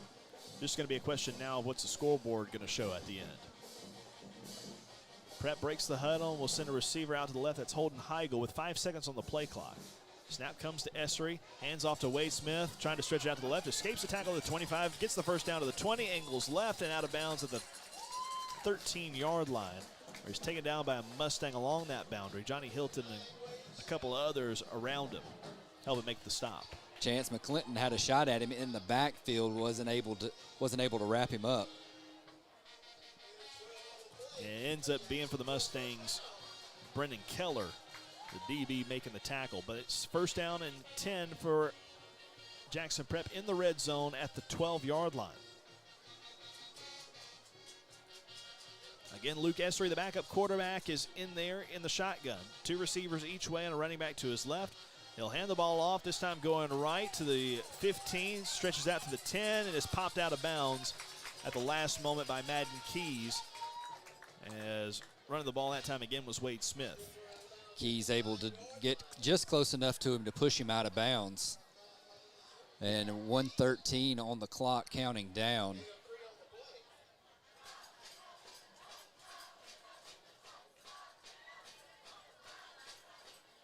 And Jackson Prep checking in a couple different players. They'll have 3 receivers in the pattern to the left, 1 to the right. New running back in the game gets the handoff and thrown down at the 3-yard line, just short of a touchdown, Brogan McCluskey. McCluskey tripped up and rolled to the end zone, but they're going to spot the ball right at the 3-yard line. Jackson. And under a minute left to go. Looks like they're going to try to run another play. Well, they'll have to for the sake of the play clock with 23 seconds on that timer, 31 on the game clock. And Essery, still the quarterback, will move the running back to his left hip. That's Barton Lampton. Handoff goes to Lampton to the 3. Nowhere to go. Number 2, Deion Graves, meets him in the hole. And nowhere to go. And Prep will be content to let the clock run out of their last mandatory play they had to run. Mercifully don't try to force the touchdown here. And it is a final. Final score, Jackson Prep 42, West Jones 7. Prep improves to 7-0. West Jones falls for the first time in the Corey Reynolds era, and they fall to 5-1 on the season, losing to MAIS 6A opponent Jackson Preparatory School. When we come back, Brett and I will have the Covington County Hospital post-game show to recap this one and also have our Cannon Motors of Laurel drive of the game. Back after this timeout. Jackson Prep 42, West Jones 7. It's the Jones County Game of the Week on Super Talk Laurel 99.3. You've been listening to the Jones County High School Game of the Week. The Covington County Hospital postgame show is next on Super Talk Laurel 99.3. Attention all sportsmen. Hunting season is right around the corner, and the team at the Gold Mine Pawn and Gun in Laurel has everything you need to make this season your best yet. Our on-site gunsmith is ready to clean, service, and bore sight your firearms before the season begins. We carry a big selection of rifles and shotguns with brands like Browning and Benelli, and quality scopes from Leopold and Vortex. Visit us today at 330 North 16th Avenue in Laurel or call us at 601-342-2880. Looking for a trusted family-owned car dealership? Look no further than Cannon Motors of Laurel. For over 57 years, we've been your go-to destination for quality vehicles. Located on Highway 15 North in Laurel, we offer a wide selection of cars, trucks, and SUVs to fit your needs. And our top-notch service department is here to keep you on the road, servicing any make and model. Call us at 601-651-4697 or visit our website, nobodybeatsacannondeal.com. Remember, nobody beats a Cannon deal. Nobody. In sports, every point counts. And at Alpha Insurance, we know when it comes to your budget, every dollar counts. That's why we work to get you the lowest rates and best discounts available. Plus, every Alpha policy comes with personal service from our hometown team. Call Alpha to start saving today. In Laurel, call Alpha agent Justin Zachary at 601-649-4100 or stop by our office at 1021 Highway 15 North and see the Alpha difference today. For over 50 years, Howard Industry has worked to make this community a great place to live, work, and play. From football to basketball, baseball, tennis, softball, soccer, golf, and volleyball. They support local schools and athletic programs. To the Laurel High Tornadoes, the Northeast Jones Tigers, the South Jones Braves, the West Jones Mustangs, and the Laurel Christian High School Lions. Have a great season from Howard Industry. Playing defense doesn't have to be something you do with your bank. On the Community Bank team, our strategy is simple. We're here to cheer you on through every financial play call and every savings celebration. With over 100 years of knowledge and experience, our playbook knows when to run a blitz, call an audible, or throw a monetary Hail Mary. No matter what banking services you need, Community Bank is ready to coach you through it. Community Bank, committed to our community. Member FDIC. Discover Covington County Hospital's Swing Bed program, offering comprehensive care for patients transitioning from acute hospital care to home. With a focus on rehabilitation, we ensure a smooth journey back to your home environment. Recognized by CareChecks as #1 in the market for overall hospital care and #1 in the market for overall medical care. Choose Covington County Hospital's Swing Bed program, where your health care matters.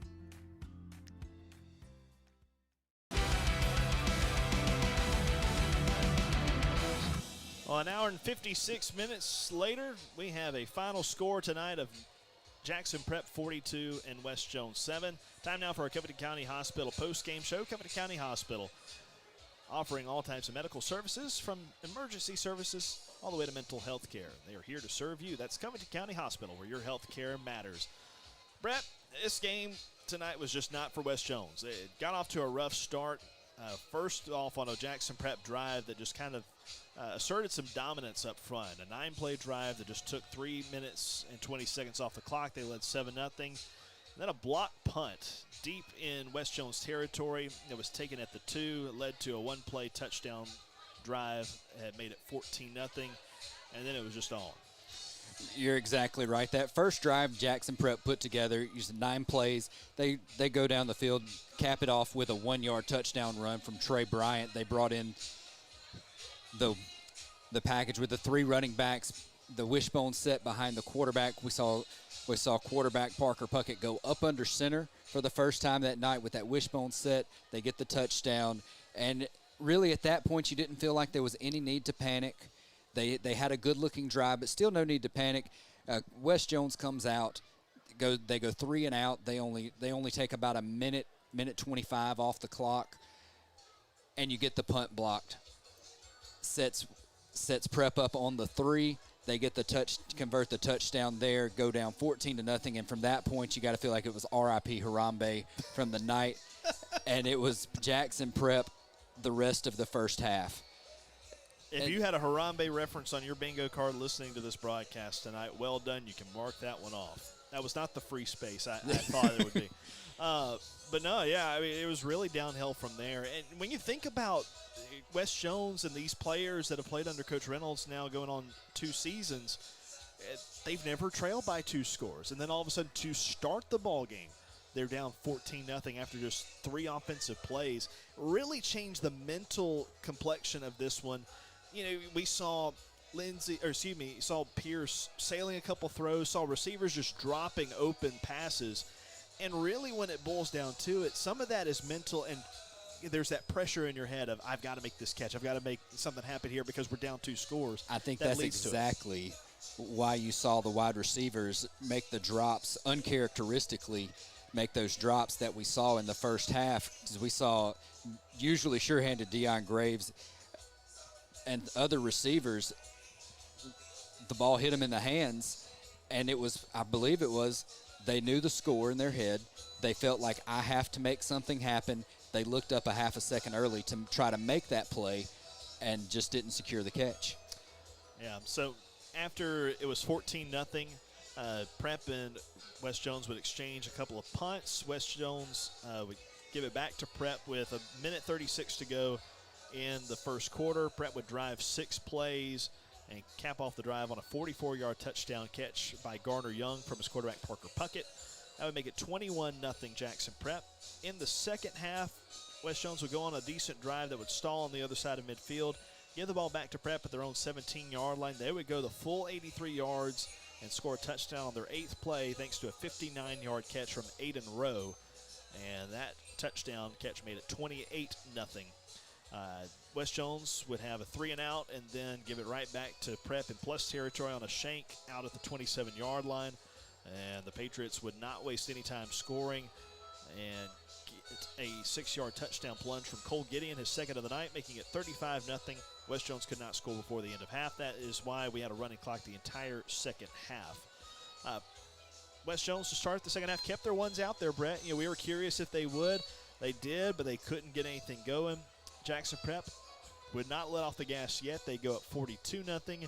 Eventually, Wes Jones would score on an 80-yard touchdown drive with a 42-yard touchdown to cap it off thanks to an Elijah Jones run. That made it 42-7. Prep threatened late in the ball game with some of their twos, but eventually stalled out inside the 5-yard line. That's why it's 42-7. Just final thoughts here as we kind of wrap this up. It's not all doom and gloom for Wes Jones. This was kind of a game to get ready for district play, but you didn't want to lose anybody. I feel like this is what the takeaway would be, at least for me. Absolutely not doom and gloom for Wes Jones. This is a very good Jackson Prep team. It's not like they went up against nobody. This is a very good team. This was a very good quarterback who can sling it and he can run it. He also has a great offensive line in front of him. We saw that tonight. He's got skill players around him. So this was not just a fluke. This is a good team they came up here and played tonight. All right, we have got our Cannon Motors of Laurel drive of the game upcoming. Before we do that, let's pause 10 seconds for station ID. You're listening to the Jones County Game of the Week. This is the Jones County Game of the Week on Super Talk Laurel 99.3. WLAU Heidelberg Laurel. Super Talk, Mississippi. All right, Brett, for our drive of the game tonight, only one touchdown drive for Wes Jones, and it happened thanks to an Elijah Jones run. It was an 8-play drive that started at the 20-yard line in that fourth quarter when all was already settled in the ball game. West Jones at least salvaged out the touchdown to make it just 35 points. But a good run out of a direct snap to Elijah Jones. I really think that this may be something that will be used more often than just short yardage situations going forward. I think you're right, because this heavy package with Elijah Jones, we've seen it also with Caleb Holmes and several others dotting the I on this direct snap package, but there was really good blocking up front. Elijah Jones was able to get outside and get into a foot race. All right, and this, if we've got it all situated out, is what the touchdown play sounded like on this Cannon Motors of Laurel drive of the game. Keep the same direct snap formation. Jones tries to keep it off the left side, bounces it outside of the 40. He's in open space. 30, 25, 20, 15, 10, 5. Touchdown, Jones. There are no flags. Elijah Jones from 42 yards out. And that was Elijah Jones scoring that 42-yard touchdown play. And that is what gave West Jones their only touchdown tonight, making it a final score of 42-7. That to cap off our Cannon Motors of Laurel drive of the game. For the best deals on new and used cars in the Pine Belt, visit Cannon Motors on Highway 15 North in Laurel or online at nobodybeatsacannondeal.com. And remember, nobody beats a Cannon deal. Nobody. Well, our next game will be on the north side of the county, where Northeast Jones will host Quitman and a very talented all-star running back. You're going to get some time away for that one? We will be. We'll be out next week going on our family vacation. So I will miss seeing Keelan Deere, the 5-star. Did get to see him last year, and he earned every one of those stars, trust me. He is a very good running back. And West Jones fans, if you have no other rooting interest in next week, Rich Gray will be stepping in for Brett if all goes according to plan. So you can hear a familiar voice other than us two up here in the broadcast booth live next week from the jungle at Northeast Jones. But for tonight, that's going to do it for us from our broadcast booth. Again, final score tonight. Jackson Prep upends West Jones 42-7. The win streak ends at 19, and Coach Corey Reynolds gets his first loss as a head coach at West Jones. And West Jones falls to 5-1. Jackson Prep streak it was. 7-0. Yes, what a streak. I mean, to think about coaches that come out of the gate and go undefeated, get a state championship in their first year at a program like West Jones, and then making a bid for it again here in the second year is pretty special. It's pretty special. And, hey, the season's not over. You take this lump and you learn from it. And I think we still have a lot of fun days ahead of us covering West Jones and all the rest of our county schools as well. But for our broadcast tonight, we're going to call it quits and have an early drive back home. Our thanks to everybody making the broadcast possible. Again, to Mr. Reed helping us get online on the YouTube stream.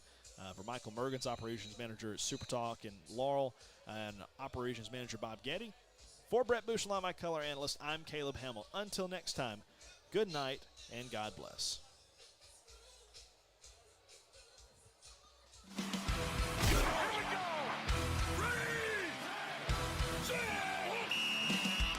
You've been listening to the Jones County High School Game of the Week on Super Talk Laurel 99.3. We now return to our Super Talk Mississippi programming already in progress.